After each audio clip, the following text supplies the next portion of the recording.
ಆ ಮುಖ್ಯವಾಗಿ ಬ್ರಹ್ಮಶ್ರೀ ಪಿತಾಮಹ ಪತ್ರಿಜಿ ಗುರುಗಳಿಗೆ ವಂದಿಸುತ್ತಾ, ಈ ವೇದಿಕೆಗೆ ವಂದಿಸುತ್ತಾ, ನಿಮ್ಮೆಲ್ಲರಿಗೂ ವಂದಿಸುತ್ತಾ ಆ ಈ ಒಂದು ಕಾರ್ಯಕ್ರಮವನ್ನ ಪ್ರಾರಂಭ ಮಾಡೋಣ. ಮುಖ್ಯವಾಗಿ ನಾನು ರಶ್ಮಿ ಅಂತ, ಇಟ್ಟದಾಳು, ಹೊಸದುರ್ಗ ತಾಲೂಕು, ಚಿತ್ರದುರ್ಗ ಡಿಸ್ಟಿಕ್. ನಾನು 2021ರಲ್ಲಿ ಮೆಡಿಟೇಷನ್ಗೆ ಬಂದೆ. ಮುಖ್ಯವಾಗಿ ಎಲ್ಲಾರ್ಗೂ ಒಂದು ಏನೋ ಒಂದು ಮನಸ್ಸಿನಲ್ಲಿ ಅಥವಾ ಜೀವನದಲ್ಲಿ ಒಂದು ಘಟನೆಗಳು ನಡೆದವಾಗ ಪ್ರತಿಯೊಬ್ರು ಕೂಡ ಈ ಧ್ಯಾನಕ್ಕೆ ಬರ್ತಾರೆ. ಅದೇ ತರ ನನಗೂ ಕೂಡ ಒಂದು ಒಳಗಡೆಯಿಂದ ಈ ಸ್ಪಿರಿಚುವಾಲಿಟಿಯಲ್ಲಿ ಬರ್ಬೇಕು ಅನ್ನೋದು ತುಂಬಾ ಮನ್ಸಿತ್ತು. ಚಿಕ್ಕವರಿದ್ದಾಗ್ಲಿಂದಲೂ ಕೂಡ ನಮ್ಮ ಪೇರೆಂಟ್ಸ್ ಕೂಡ, ನಾನ್ 6th ಇರ್ತಾನೆ SSY ಮಾಡ್ಕೊಂಡೆ. ಯಾಕಂದ್ರೆ ದೊಡ್ಡವ್ರಿಗೆಲ್ಲಾನು SSY ಇತ್ತು. ಸೊ ಚಿಕ್ಕ ಮಕ್ಳಿಗೂ ಕೂಡ ಅಲ್ಲಿ ಸ್ಕೂಲಲ್ಲಿ ಓದೋರಿಗೆ ಅವ್ರಿಗೆಲ್ಲರಿಗೂ SSY ಕಂಡಕ್ಟ್ ಮಾಡಿದ್ರು. ಸೊ ಆ ಒಂದು ಗ್ರೂಪ್ ಅಲ್ಲಿ ನಾನು ಕೂಡ ಜಾಯಿನ್ ಆಗಿ ಅವಾಗ್ಲೇ ಒಂದು ಸಿದ್ಧಿ ಸಮಾಧಿ ಯೋಗ ಅನ್ನುವಂಥದ್ದನ್ನ ಒಂದು ಕೋರ್ಸ್ ಮಾಡ್ಕೊಂಡೆ. ಹೀಗೆ ಜರ್ನಿ ಚಿಕ್ಕವರಿದ್ದಾಗ್ಲಿಂದಲೂ ಮನೆಯ ವಾತಾವರಣ ಆಗಿರ್ಬೋದು, ಅದು ನನ್ನನ್ನ ಇನ್ನು ಹೆಚ್ಚಿನದಾಗಿ ಇನ್ನು ಸಾಧನೆ ಮಾಡ್ಲಿಕ್ಕೆ ಇನ್ನು ಯಾವ ದಾರಿ ಇದೆ ಅಂತ ಹುಡುಕ್ತಾ ಹೊರಟವಾಗ ನನಗೆ ಈ ಆನಾಪಾನಸತಿ ಧ್ಯಾನ ಪತ್ರಿಜಿಯವರ ಒಂದು ಪಿರಮಿಡ್ ಮೆಡಿಟೇಷನ್ ಸಿಕ್ತು. ತುಂಬಾ ಖುಷಿ ಆಗತ್ತೆ. ಅದಕ್ಕಿಂತ ಮುಂಚೆ ಸುಮಾರು ಪೂಜೆ ಪುನಸ್ಕಾರಗಳು, ವ್ರತಗಳು, ಜಪ ಇದನ್ನೆಲ್ಲ ತುಂಬಾನೇ ನಾನು ಮಾಡ್ತಾ ಇದ್ದೆ. ಆದ್ರೆ ಒಳಗಡೆಯಿಂದ ಒಂದು ಇನ್ನೂ ಏನೋ ಬೇರೆ ಇದೆ ಅನ್ನೋದು ನನಗೆ ತುಂಬಾ ಅನ್ನಿಸ್ತಾ ಇತ್ತು. ಇನ್ನು ಸಾಧನೆ ಇನ್ನೂ ಏನೋ ಮಾಡೋದಿದೆ, ಬರೀ ಇಷ್ಟೇ ಅಲ್ಲ ಅಂತ. ಮತ್ತೆ ಬೇಜಾರ್ ಮಾಡ್ಕೊಳ್ತಿದ್ದೆ, ಈ ಪುರುಷರಾಗಿ ಉಟ್ಬಿಟ್ಟಿದ್ರೆ ಎಷ್ಟು ಈಸಿಯಾಗಿ ಸಾಧನೆ ಮಾಡ್ಲಿಕ್ಕೆ ಎಲ್ಲರೂ ಹೋಗ್ಬೋದಿತ್ತಲ್ವಾ. ಹೆಣ್ಮಕ್ಳಾಗಿ ಹುಟ್ಟಿದ್ದು ಇದೊಂದು ಎಲ್ಲೂ ಹೊರಗಡೆ ಹೋಗೋದು, ಸಾಧನೆ ಮಾಡೋದು, ಅಥವಾ ಒಬ್ರು ಸ್ವಾಮೀಜಿಗಳು ಶಿಷ್ಯರನ್ನಾಗಿ ತಗೊಳ್ಳೋದು, ಇದೆಲ್ಲ ಸಾಧ್ಯ ಇಲ್ವಲ್ಲ ಅಂತ ನನ್ ಮನ್ಸಾಗ ಅವಾಗವಾಗ ಅನ್ಸೋದು. ಈ ತರ ಇರ್ಬೇಕಾದ್ರೆ ಈ ತರದ ಭಾವನೆಗಳು ಯಾವಾಗ ಜಾಸ್ತಿ ಆಗೋಕ್ ಸ್ಟಾರ್ಟ್ ಆಯ್ತು ಅವಾಗ ಪತ್ರಿಜಿ ಗುರುಗಳದ್ದು ಒಂದು ವಿಡಿಯೋ ಸಿಕ್ತು ನನಗೆ ಯೂಟ್ಯೂಬ್ ಅಲ್ಲಿ. ಸಂಸಾರದಲ್ಲಿದ್ದು ನಿರ್ವಾಣ ಅಂತ. ಅದನ್ನ ಗುರುಗಳೇ ಹೇಳಿದ್ರು. ಅದನ್ನ ಎಷ್ಟು ಚೆನ್ನಾಗಿ ಹೇಳಿದ್ರಂದ್ರೆ, ಸ್ತ್ರೀ ಜನ್ಮ ತುಂಬಾ ಪವಿತ್ರವಾಗಿರುವಂತದ್ದು.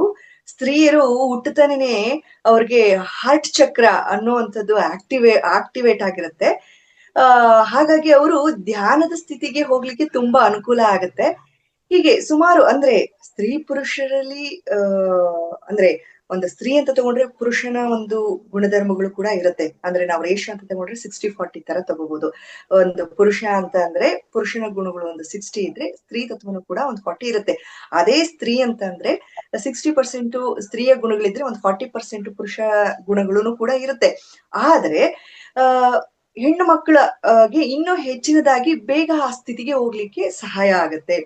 ಹಾಗಾಗಿ ನೀವೆಲ್ಲ ಯಾರು ಸ್ತ್ರೀ ಜನ್ಮ ತಗೊಂಡಿದ್ದೀರಾ, ನೀವೆಲ್ಲ ಪುಣ್ಯವಂತರು, ನೀವೆಲ್ಲ ಧ್ಯಾನ ಮಾಡಿ ಅಂದವಾಗ ಹೌದಾ ಹೀಗೂ ಇದೆಯಾ, ಹಾಗಾದ್ರೆ ನಾನು ಇಷ್ಟು ದಿವಸ ಏನ್ ಅನ್ಕೊಂಡ್ಬಿಟ್ಟಿದ್ದೆ ಅಂತ ಹೇಳಿ ಫಸ್ಟ್ ಅನ್ನಿಸ್ತು. ಆಮೇಲಿಂದ ಅವರು ಹೇಳೋ ಹಾಗೆ ಅವರ ವಿಡಿಯೋಗಳನ್ನ ಪ್ರತಿದಿನ ನೋಡ್ತಾ ನೋಡ್ತಾ ಅದನ್ನ ಫಾಲೋ ಮಾಡ್ತಾ, ಅವರು ಹೇಳೋ ವಿಚಾರಗಳನ್ನ ಅಳವಡಿಸ್ಕೊಳ್ತಾ, ಅವ್ರು ಏನ್ ಹೇಳಿದಾರಲ್ಲ ಧ್ಯಾನ, ಸ್ವಾಧ್ಯಾಯ, ಸಜ್ಜನ ಸಾಂಗತ್ಯ, ಸೇವೆ, ಇದನ್ನೆಲ್ಲ ಸೊ ಅದನ್ನ ಪ್ರತಿದಿನ ಮಾಡ್ತಾ ಬಂದೆ. ಆಮೇಲಿಂದ ನಾನು ಧ್ಯಾನಕ್ಕೆ ಬಂದಾದ್ಮೇಲೆ ನಾನು ನನ್ನ ಪೇರೆಂಟ್ಸ್ ಕೂಡ ಹೇಳ್ದೆ. ನಾನು ಬಂದ ಒಂದು 6 ಮಂತ್ಸಿಗೆ ಅಂದ್ರೆ ಹೇಳ್ತಾ ಇದ್ದೆ, ವಿಡಿಯೋಸ್ ಕಳಿಸ್ತಾ ಇದ್ದೆ, ಆದ್ರೂ ಒಂದು ಸ್ವಲ್ಪ ಸಮಯ ತಗೊಂಡ್ರು. ಮುಖ್ಯವಾಗಿ ನಮ್ಮ ತಂದೆಯವರು ಇಲ್ಲೇ ರಾಘವೇಂದ್ರ ಗುರುಗಳು ಅಂತ ಇದ್ದಾರೆ, ಯೋಗ ಟೀಚರ್ ಅವರು. ಸೊ ಆಗಿನ ಕಾಲದಲ್ಲೇ ಅವರ ಶಿಷ್ಯ ಆಗಿದ್ರು. ಸೊ ನಾನೇನು 2021 ನಲ್ಲಿ ಅವರಿಗೆ ಧ್ಯಾನ ಹೇಳ್ಕೊಟ್ಟೆ. ಆ ಸಮಯದಲ್ಲಿ ನನ್ನ ಪೇರೆಂಟ್ಸ್ ಇಬ್ರು ಕೂಡ ಯೋಗ ಟೀಚರ್ಸ್ ಆಗಿದ್ರು, ಯೋಗ ಹೇಳ್ಕೊಡ್ತಾ ಇದ್ರು. ಇಲ್ಲೇ ನಮ್ಮೂರಲ್ಲಿ ಒಂದು ಸಭಾಭವನ ಇತ್ತು, ಅಲ್ಲಿ ಎಲ್ಲರಿಗೂ ಫ್ರೀ ಆಗಿ ಯೋಗ ಕ್ಲಾಸ್ ಹೇಳ್ಕೊಡೋರು. ನಾನ್ ಧ್ಯಾನ ಹೇಳ್ಕೊಟ್ಟವಾಗ ಇದ್ರಲ್ಲೇ ಸ್ವಲ್ಪ ಬರುತ್ತೆ ಅಂತ ಹೇಳೋರು, ಅಷ್ಟು ಬೇಗ ಬರ್ಲಿಲ್ಲ. ಒಂದು 6 ಮಂತ್ಸ್ ಆದ್ಮೇಲೆ ಮತ್ತು ಅವಾಗ್ಲೂ ಕೂಡ 108 ಸೂರ್ಯ ನಮಸ್ಕಾರ ಮಾಡೋರು. ಅಂದ್ರೆ ತುಂಬಾನೇನೆ ಈ ಯೋಗ ಅಧ್ಯಾತ್ಮ ಇದ್ರಲ್ಲೆಲ್ಲ ಇದ್ರು. ಆದ್ರೆ ಇಷ್ಟು ಸೀರಿಯಸ್ ಆಗಿ ಧ್ಯಾನನ 3 ತಾಸು ಮಾಡೋದು, ಧ್ಯಾನ ಮಾಡಿದ್ರೆ ಇಷ್ಟೆಲ್ಲ ಲಾಭ ಇದೆ ಅನ್ನೋದು ಅಷ್ಟು ಬೇಗ ಅವರು ಅರ್ಥ ಮಾಡ್ಕೊಂಡ್ರು, ಅಂದ್ರೆ ಈ ಲೈನಲ್ಲಿ ಇದ್ದಿದ್ದಕ್ಕೆ. ಆಮೇಲಿಂದ ಧ್ಯಾನಕ್ಕೆ ಬಂದಾದ್ಮೇಲೆ ನಮ್ಮ ಮನೆ ಸಂಪೂರ್ಣವಾಗಿ ನಮ್ಮ ತಂದೆ ತಾಯಿ ಮತ್ತೆ ನಾನು ಎಲ್ಲರೂ ಕೂಡ ಒಂದು ಧ್ಯಾನ ಕುಟುಂಬ ಆಯ್ತು.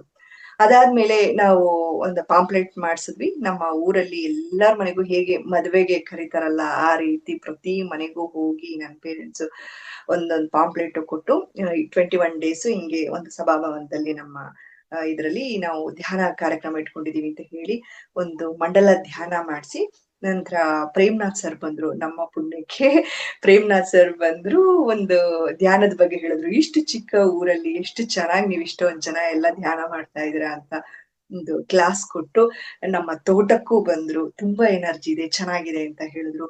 ನಮ್ಮ ಊರಿಂದ ಸ್ವಲ್ಪ ದೂರದಲ್ಲಿ ಒಂದು ದಶರಥ ರಾಮೇಶ್ವರ ವಜ್ರ ಅಂತ ಇದೆ, ಅಲ್ಲಿ ಹೋಗಿ ಎಲ್ಲರೂ ಧ್ಯಾನ ಮಾಡ್ಕೊಂಡು ಬಂದ್ವಿ. ಹೀಗೆ ರೂಪಾ ವೆಂಕಟೇಶ್ ಮೇಡಮ್ ಬಂದ್ರು. ಹೀಗೆ ಮಾಸ್ಟರ್ಸ್ ಅವಾಗವಾಗ ಬರೋದು ಹೋಗೋದು, ಇನ್ನು ಹೀಗೆ ಸಾಧನೆ ಹೆಚ್ಚಾಗ್ತಾ ಹೋಯ್ತು. ಇದ್ರಲ್ಲಿ ಇನ್ನೂ ಬೆಳಿಬೇಕು, ಇನ್ನೂ ತಿಳ್ಕೋಬೇಕು, ಇನ್ನೂ ಈ ಜ್ಞಾನನ ಹಂಚ್ಬೇಕು ಅಂತ ಆ ಎಲ್ಲಾರು ಮಾಡ್ತಾ ಇದೀವಿ.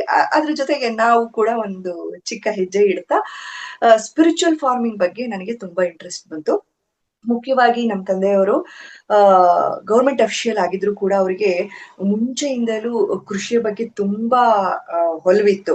ಅವರು ವರ್ಕಲ್ಲಿ ಇರ್ತಾನೇನೆ ನಾನು ವಾಲಂಟರಿ ರಿಟೈರ್ಮೆಂಟ್ ತಗೊಂತೀನಿ, ನಾನು ಕೃಷಿ ಇದ್ರಲ್ಲೇ ಸಂಪೂರ್ಣವಾಗಿ ಇರ್ತೀನಿ ಅಂತ ಹೇಳ್ತಾ ಇದ್ರು. ಬಟ್ ಕಾರಣಾಂತರಗಳು ಸುಮಾರು ಕುಟುಂಬದಲ್ಲಿ ಒಂದು ಕಮಿಟ್ಮೆಂಟ್ಸ್ ಅಂತ ಇರುತ್ತೆ ಅಲ್ವಾ, ಸೊ ಹಾಗಾಗಿ ಅವರು ಅದನ್ನು ಇದನ್ನು ಮ್ಯಾನೇಜ್ ಮಾಡ್ತಾ ಇದ್ರು. ನನಗೆ ಗೊತ್ತಿತ್ತು ಅಲ್ವಾ, ಈ ಫಾರ್ಮಿಂಗ್ ಅಲ್ಲಿ ಸ್ಪಿರಿಚುವಲ್ ಫಾರ್ಮಿಂಗ್ ಅಂತಲೂ ಕೂಡ ಮಾಡ್ಬೋದು. ಪತ್ರಿಜಿ ಗುರುಗಳು ಹೇಳ್ತಾ ಇದ್ರು ಈ ಪಿರಮಿಡ್ ಅನ್ನ ಕೃಷಿಯಲ್ಲೂ ಕೂಡ ಬಳಸ್ಕೋಬಹುದು ಅಂತ ಹೇಳಿ ಅಂತ. ಸೊ ಅವಾಗಿಂದ ಅನ್ನಿಸ್ತಾ ಇತ್ತು ನಮ್ಮ ತೋಟದಲ್ಲಿ ಒಂದು ಪಿರಮಿಡ್ ನಿರ್ಮಾಣ ಮಾಡ್ಬೇಕು ಅಂತ. ಸದ್ಯಕ್ಕೆ ಪಿರಮಿಡ್ ಸ್ಟ್ರಕ್ಚರ್ ಕೂಡ ಅಷ್ಟೇ ಪರಿಣಾಮವಾಗಿ ಕೃಷಿಯಲ್ಲಿ ಬದಲಾವಣೆ ಬರುತ್ತೆ ಅನ್ನೋದು ಗೊತ್ತಿತ್ತು. ಹಾಗಾಗಿ ನಾವೇನ್ ಮಾಡಿದ್ವಿ, 19x19 ಪಿರಮಿಡ್ ಅನ್ನ ನಮ್ಮ ತೋಟದಲ್ಲಿ ಒಂದು ಸ್ಕೆಲಿಟಲ್ ಸ್ಟ್ರಕ್ಚರ್ ಅನ್ನ ನಿರ್ಮಾಣ ಮಾಡಿದ್ವಿ 2022 ನಲ್ಲಿ. ಸೊ ಒಂದು ತ್ರೀ ಇಯರ್ಸ್ ನಾವು ಆ ಒಂದು ಸ್ಟ್ರಕ್ಚರ್ ಇತ್ತು ನಮ್ಮ ತೋಟದಲ್ಲಿ. ಅದರ ಒಂದು ಬದಲಾವಣೆಗಳನ್ನ ಗಮನಿಸಿದ್ವಿ. ನಾವ್ ಏನ್ ಬೆಳೆದಿದ್ವಿ ಮ್ಯಾಂಗೋ, ಅವಾಗ ಮುಂಚೆ ಎಲ್ಲ ಅದರಲ್ಲಿ ಹುಳುಗಳು ಇರ್ತಾ ಇತ್ತು. ಯಾವಾಗ ಈ ಪಿರಮಿಡ್ ಅನ್ನು ನಿರ್ಮಾಣ ಮಾಡಿದಾದ್ಮೇಲೆ ಅದರ ಸೈಜ್ ಅಲ್ಲಿ ಬದಲಾವಣೆ ಆಯ್ತು. ಅಂದ್ರೆ ಒಂದು ಮರ ಇದೆ ಅಂದ್ರೆ ಅದರಲ್ಲಿ ತುಂಬಾನೇ ಹೂ ಬಿಡ್ತಾ ಇತ್ತು. ಜೊತೆಗೆ ಸೈಜ್ ದಪ್ಪ ಇರ್ತಿತ್ತು. ಮತ್ತೆ ಅದರಲ್ಲಿ ಹುಳುಗಳು ಇಲ್ದ ಹಾಗೆ ತುಂಬಾ ಟೇಸ್ಟಿಯಾಗಿ ಇರೋದು ಕೂಡ ನಾವು ನೋಡಿದ್ವಿ. ಆಮೇಲೆ ಯಾವುದೇ ಕೆಮಿಕಲ್ಗಳನ್ನ ನಾವು ಬಳಸ್ತಾ ಇರ್ಲಿಲ್ಲ. ಮುಂಚೆ ಎಲ್ಲ ಹೂಗಳು ಉದುರದೇ ಇರೋ ತರ ಸೈಜ್ ಬರ್ಲಿಕ್ಕೆ ಈ ರೀತಿ ಸುಮಾರು ಒಂದ್ 2-3 ಬಾರಿ ಅದಕ್ಕೆ ಕೆಮಿಕಲ್ಗಳನ್ನ ಸಿಂಪಡಣೆ ಮಾಡ್ತಾರೆ. ಈವನ್ ನಾವು ತೋಟನ ಯಾರಿಗಾದ್ರೂ ಕೊಟ್ರು ಕೂಡ, ಈಗ ಒಂದಷ್ಟು ಮರಗಳಿದೆ ಅಂತ ಕೊಟ್ರು ಕೂಡ ಅವ್ರುಗಳು ಕೂಡ ಅದನ್ನೇ ಮಾಡ್ತಾರೆ. ಆತರ ಏನೂ ಮಾಡದೆ ನಾವೇನ್ ಮಾಡಿದ್ವಿ, ಅಲ್ಲಿ ಹುಣ್ಣಿಮೆಗಳಲ್ಲಿ ಧ್ಯಾನ ಮಾಡ್ತಾ, ಸಮಯ ಸಿಕ್ಕಾಗ ಧ್ಯಾನ ಮಾಡ್ತಾ, ಪಿರಮಿಡ್ ಎನರ್ಜಿಯನ್ನ ಬಳಸ್ಕೊಳ್ತಾ ನಾವು ಇದು ಹೀಗೆ ಕಂಟಿನ್ಯೂ ಮಾಡ್ಕೊಂತ ಬಂದ್ವಿ. ಜೊತೆಗೆ ಮುಖ್ಯವಾಗಿ ಡ್ರ್ಯಾಗನ್, ನಾವು 1 ಎಕರೆ ಡ್ರ್ಯಾಗನ್ ಮಾಡಿದ್ವಿ. ಆ ತೋಟದಲ್ಲಿ ಕೂಡ ಒಂದು ಅದೇ ಆ ಪಿರಮಿಡ್ ಇರೋದು ಡ್ರ್ಯಾಗನ್ ತೋಟದಲ್ಲೇ. ಅಲ್ಲೂ ಕೂಡ ನಮಗೆ ಒಂದು ಒಳ್ಳೆಯ ಫಸಲು ಸಿಗೋದು ಅಂತ ಹೇಳ್ತೀವಲ್ವಾ, ಆ ರೀತಿ ನಮಗೆ ಮತ್ತೆ ರುಚಿನೂ ಕೂಡ ಆ ಒಂದು ಸೈಜ್ ಆಗಿರ್ಬಹುದು, ಸ್ವೀಟ್ನೆಸ್ ಆಗಿರ್ಬಹುದು, ಅದು ಕೂಡ ನಮ್ಗೆ ಬದಲಾವಣೆ ಕಾಣಿಸ್ತು. ನಂತರದಲ್ಲಿ ನನಗೆ ಪಿರಮಿಡ್ ಅನ್ನ ಸಂಪೂರ್ಣವಾಗಿ ಅಲ್ಲಿ ಕನ್ಸ್ಟ್ರಕ್ಷನ್ ಮಾಡ್ಬೇಕು, ಅಲ್ಲೇ ಇದ್ಕೊಂಡು ನಾವು ಹುಣ್ಣಿಮೆಗಳಲ್ಲಿ ರಾತ್ರಿ ಎಲ್ಲ ಧ್ಯಾನ ಮಾಡಿ. ಯಾಕೆಂದ್ರೆ ಬರೀ ಸ್ಟ್ರಕ್ಚರ್ ಆದ್ರೆ ಏನಾಗುತ್ತೆ, ಆದ್ರೆ ಕೆಳಗಡೆ ಕುತ್ಕೊಂಡು ನಾವು ರಾತ್ರಿ ಎಲ್ಲ ತೋಟದಲ್ಲಿ ಧ್ಯಾನ ಮಾಡ್ತೀವಿ ಅನ್ಲಿಕ್ಕೆ ಆಗಲ್ಲ. ಒಂದು ಚಳಿ ಇರುತ್ತೆ, ಮತ್ತೆ ಯಾವ್ದು ಕೀಟಗಳ ಒಂದು ಪ್ರಾಬ್ಲಮ್ ಆಗ್ಬೋದು. ಹಾಗಾಗಿ ಒಂದು ಪಿರಮಿಡ್ ನಿರ್ಮಾಣ ಮಾಡಿದ್ರೆ ಚೆನ್ನಾಗಿರುತ್ತಲ್ಲ ಅಂತ ಅನ್ಸಿ ಮಾಡ್ಬೇಕು ಅಂತ ಅನ್ಕೊಂಡ್ವಿ.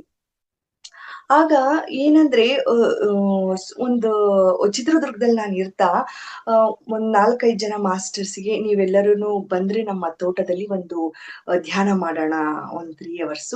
ಯಾಕಂದ್ರೆ ಒಂದು ಪಿರಮಿಡ್ ನಿರ್ಮಾಣ ಮಾಡ್ಬೇಕು ಅಂದ್ಕೋತಾ ಇದೀವಿ, ಆದ್ರೆ ಯಾಕೋ ಆಗ್ತಾ ಇಲ್ಲ ಅಂತ ಹೇಳಿ ನಾನು ಮಾಸ್ಟರ್ಸ್ ಅನ್ನ ಕರೆದೆ. ಜೊತೆಗೆ ಒಂದು ಸಂಡೇ ಹಂಗೆ ನಾವೆಲ್ಲರೂ ಕೂಡ ಬರೋಣಂತೆ ಅಂತ ಹೇಳ್ಬಿಟ್ಟು ಅವ್ರು ಇನ್ನೊಬ್ರಿಗೆ ಹೇಳ್ತಾ ಏನಾಯ್ತು, ಅದು ಎಲ್ಲರೂ ಕೂಡ ಒಂದು ಆರಾಮಾಗಿ ಒಂದು ಏನ್ ಹೇಳ್ತೀವಿ, ಒಂದು ಸಂಡೇ ಒಂದು ಔಟಿಂಗ್ ತರ ಇರುತ್ತೆ, ಇವನ್ ನೇಚರ್ ಅಲ್ಲಿ ಧ್ಯಾನ ಮಾಡ್ದಂಗೂ ಇರುತ್ತೆ, ನಾವೆಲ್ಲ ಬರ್ತೀವಿ ಅಂತ ಹೇಳಿ ಅದು ಚಳ್ಳಕೆರೆ ಅಂತ ಇದೆ, ಅಲ್ಲೊಂದಷ್ಟು ಜನ ಮಾಸ್ಟರ್ಸ್ ಅನ್ನು ಕರೆದೆ, ಅವ್ರುಗಳು ಬರ್ತೀವಿ ಅಂತ ಹೇಳಿದ್ರು. ಆಮೇಲೆ ಇಲ್ಲೇ ನಮ್ಮ ಹಿರಿಯೂರು ಆದಿವಲ ಪಿರಮಿಡ್ ಗೊತ್ತಲ್ವಾ, ಆ ಅಲ್ಲಿಂದ ಸ್ವಲ್ಪ ದೂರದಲ್ಲಿ ಗೊಲ್ಲಳ್ಳಿ, ಕಂದಿಕೇರೆ, ಎರ್ಬಳ್ಳಿ ಅಂತ ಇದೆ, ಅಲ್ಲೆಲ್ಲ ತುಂಬಾ ಜನ ಮಾಸ್ಟರ್ಸ್ ಇದ್ದಾರೆ, ನೀವು ಬನ್ನಿ ಅಂತ ಕರೆದವಾಗ ಒಬ್ರಿಗೊಬ್ರು ಮಾಸ್ಟರ್ಸ್ ಎಷ್ಟು ಅದ್ಭುತ ಅಂತಂದ್ರೆ, ನಾನ್ ನಿಜವಾಗ್ಲೂ ಅಷ್ಟೊಂದ್ ಜನ ಬರ್ತಾರೆ ಅಂತ ಅನ್ಕೊಂಡೇ ಇರ್ಲಿಲ್ಲ. ಏನೋ ಒಂದ್ 10 ಜನ ಬರ್ಬೋದು ಅಂತ ಅನ್ಕೊಂಡ್ರೆ, ಚಿತ್ರದುರ್ಗದಿಂದ ಒಂದು ಬಸ್ಸು, ಚಳ್ಳಕೆರೆಯಿಂದ ಒಂದ್ ಬಸ್ಸು, ಗೊಲ್ಲಳ್ಳಿ ಕಂದಿಕೆರೆಯಿಂದ ಒಂದು ಬಸ್ಸು, ಕೇವಲ ಇನ್ನೊಂದ್ ವಾರ ಇದೆ ಬನ್ನಿ ಅಂತ ಹೇಳಿರೋದು, ಡೇಟ್ ಫಿಕ್ಸ್ ಆಗಿದೆ. ಅವಾಗ ಯಾವ ತರ ಆಗ್ತಾ ಇದೆ ಅಂತ ಅಂದ್ರೆ, ಆಶ್ಚರ್ಯ ಆಗ್ತಾ ಇದೆ. ಇದು ಇಷ್ಟು ಜನ ಈ ರೀತಿ ಬಂದು ಅಲ್ಲಿ ಒಂದು ಯಜ್ಞ ಆಗತ್ತೆ ಅಂತ ಅನ್ಕೊಂಡೇ ಇರ್ಲಿಲ್ಲ.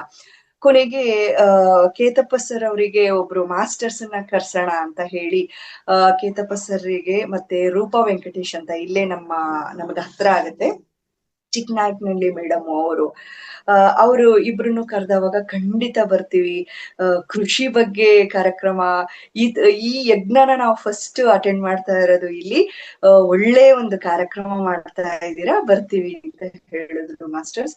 ಕೊನೆಗೆ ಒಂದ್ 4 ಜನ ಸೇರಿ ಧ್ಯಾನ ಮಾಡ್ಬೇಕು ಅಂತ ಅನ್ಕೊಂಡಿದ್ದು, ವಿಶ್ವ ಪಿರಮಿಡ್ ಧ್ಯಾನ ಕೃಷಿ ಯಜ್ಞ ಅಂತ ಹೇಳಿ ಒಂದು ಯಜ್ಞನೇ ಅಲ್ಲಿ ಆಯ್ತು ಅಂತ ಹೇಳ್ಬೋದು. ತುಂಬಾ ಖುಷಿ ಆಗತ್ತೆ. ಅದು ಎಷ್ಟು ಎನರ್ಜಿ ಇತ್ತು ಅಂದ್ರೆ, ಕೇವಲ 4 days ಅಲ್ಲಿ. ಯಾಕಂತಂದ್ರೆ ಇದು ನಾವು ಮಾಡ್ತಾ ಇದೀವಿ ಅಂತ ಅನ್ಕೊಂಡ್ರೆ ಅದು ತುಂಬಾ ತಪ್ಪಾಗ್ಬಿಡತ್ತೆ. ಅದು ಮಾಸ್ಟರ್ಸ್ ಮಾಡ್ಸೋವಂಥದ್ದು ನಮ್ಮ ಮೂಲಕ. ನಾವ್ ಏನಿದ್ರು ಇಲ್ಲಿ ಹೇಗಾಗುತ್ತೋ ಅದು ಮಾಸ್ಟರ್ಸ್ ಮಾಡಿಸ್ತಾರೆ ಅಂತ ಒಂದು ಒಳ್ಳೆ ಮನಸ್ಸಿನಿಂದ ಒಂದು ಹೆಜ್ಜೆ ಇಡ್ಬೇಕಷ್ಟೇ. ನಾವು ಒಂದು ಹೆಜ್ಜೆ ಇಟ್ರೆ ನಮ್ ಜೊತೆಗೆ ಮಾಸ್ಟರ್ಸು ಇನ್ನ 99 ಹೆಜ್ಜೆ ಇಡ್ತಾರೆ ಅನ್ನೋದಕ್ಕೆ. ಅದು ಇಂಟೀರಿಯರ್, ತೋಟದೊಳಗಡೆ, ಅಲ್ಲಿ ವ್ಯವಸ್ಥೆ ಎಲ್ಲ ಕಡಿಮೆ ಇರತ್ತೆ. ಇವು ಸಹಜವಾಗಿ ನಮಗ್ ಬರುವಂತ ಆಲೋಚನೆಗಳು ಅಲ್ವಾ. ಅಲ್ಲಿಗೆ ಒಂದು ಟಾಯ್ಲೆಟ್ಗೆ ವ್ಯವಸ್ಥೆ ಇರಲ್ಲ, ಹೀಗಾಗಬಹುದು ಅನ್ನೋ ಒಂದು ಯೋಚನೆ ಬರುವಂತದ್ದು ಸಹಜ. ಇನ್ನೊಂದ್ 3 days ಇದೆ, ಎಲ್ಲರೂ ಕೂಡ ತುಂಬಾ ಜನ ಆಗಿದ್ದಾರೆ, ಬಸ್ ಮಾಡ್ಕೊಂಡ್ ಬರ್ತೀವಿ ಅಂತ ಹೇಳ್ದವಾಗ ಆಯ್ತು ಅಂತ ಖುಷಿಯಿಂದ ಒಪ್ಕೊಂಡ್ಬಿಟ್ವಿ. ಆದ್ರೆ ನಮ್ ತಲೆ ಒಳಗಡೆ ಇದು ಹೇಗೆ ವ್ಯವಸ್ಥೆ ಮಾಡೋದು ಅಂತ ಒಂದು ಕ್ಷಣ ಅನ್ಸಿದ್ದಷ್ಟೇ. ಅದಾದ್ಮೇಲೆ ಮಾಸ್ಟರ್ಸ್ ಇದಾರೆ, ಚೆನ್ನಾಗಾಗತ್ತೆ, ಅದ್ಭುತವಾಗತ್ತೆ ಅಂತ ಇಷ್ಟೇ ಅನ್ಕೊಂಡು ಹೊರಟಿದ್ದು. ಹತ್ತತ್ರ 450-500 ಜನ ಮಾಸ್ಟರ್ಸು ಆ ದಿನ ನಮ್ಮ ತೋಟದಲ್ಲಿ ಬಂದು ಒಂದು ಅದ್ಭುತವಾದ 2 ಗಂಟೆಗಳ ಅಖಂಡ ಧ್ಯಾನ ಆಯ್ತು. ಅದ್ರ ಜೊತೆಗೆ ನಮ್ಗೆಲ್ಲ ಗೊತ್ತು ಅಲ್ವಾ, ಕೃಷಿ ಅನ್ನುವಂಥದ್ದು ಇದು ಸಾಮಾನ್ಯ ಅಲ್ಲ ಅನ್ನೋದು ಪ್ರತಿಯೊಬ್ಬರಿಗೂ ಗೊತ್ತಿರುವಂತದ್ದು. ನಾವು ಯಾವುದೇ ಒಂದು ಪಿರಮಿಡ್ ಆಗಿರ್ಬೋದು, ಒಂದು ಪಿರಮಿಡ್ ಕನ್ಸ್ಟ್ರಕ್ಷನ್ ಆಗ್ತಾ ಇದೆ ಅಂತ ಅಂದ್ರೆ ಮಾಸ್ಟರ್ಸ್ ಅನ್ನದಾನ ಅಂತಲೇನೆ ನಾವು ಅಮೌಂಟ್ ಅನ್ನ ಕಲೆಕ್ಟ್ ಮಾಡ್ತೀವಿ ಅಲ್ವಾ. ಒಂದು ಕಟ್ಟಡ ಆಗ್ತಾ ಇದೆ ಅಂತ ಅಂದ್ರೆ, ಪಿರಮಿಡ್ ಕನ್ಸ್ಟ್ರಕ್ಷನ್ ಆಗ್ತಾ ಇದ್ರೆ ಕೊಡಿ ಅಂತ ಕೇಳ್ತೀವಿ. ಅದೇ ಒಂದು ಟಾಯ್ಲೆಟ್ ಆಗ್ತಾ ಇರ್ಲಿ, ಒಂದು ಟಾಯ್ಲೆಟ್ ಅನ್ನು ಕಟ್ಟಿಸ್ತಾ ಇರ್ಲಿ, ಅಥವಾ ಒಂದು ರೂಮ್ಗಳನ್ನ ಕಟ್ಟಿಸ್ತಾ ಇರ್ಲಿ, ಎಲ್ಲದಕ್ಕೂ ಕೂಡ ನಾವು ಅನ್ನದಾನಕ್ಕೆ ಕೊಡಿ ಅಂತಾನೇ ಕೇಳ್ತೀವಿ ಅಲ್ವಾ. ಅಂದ್ರೆ ಅನ್ನದಾನಕ್ಕೆ ಎಷ್ಟು ಪ್ರಾಮುಖ್ಯತೆ, ಅಂದ್ರೆ ಕೃಷಿಗೆ ಎಷ್ಟು ಪ್ರಾಮುಖ್ಯತೆ ನಾವು ಕೊಡ್ಬೇಕು ಅನ್ನೋದು ನನ್ಗೆ ನಿಜವಾಗ್ಲೂ ಅರ್ಥ ಆಯ್ತು.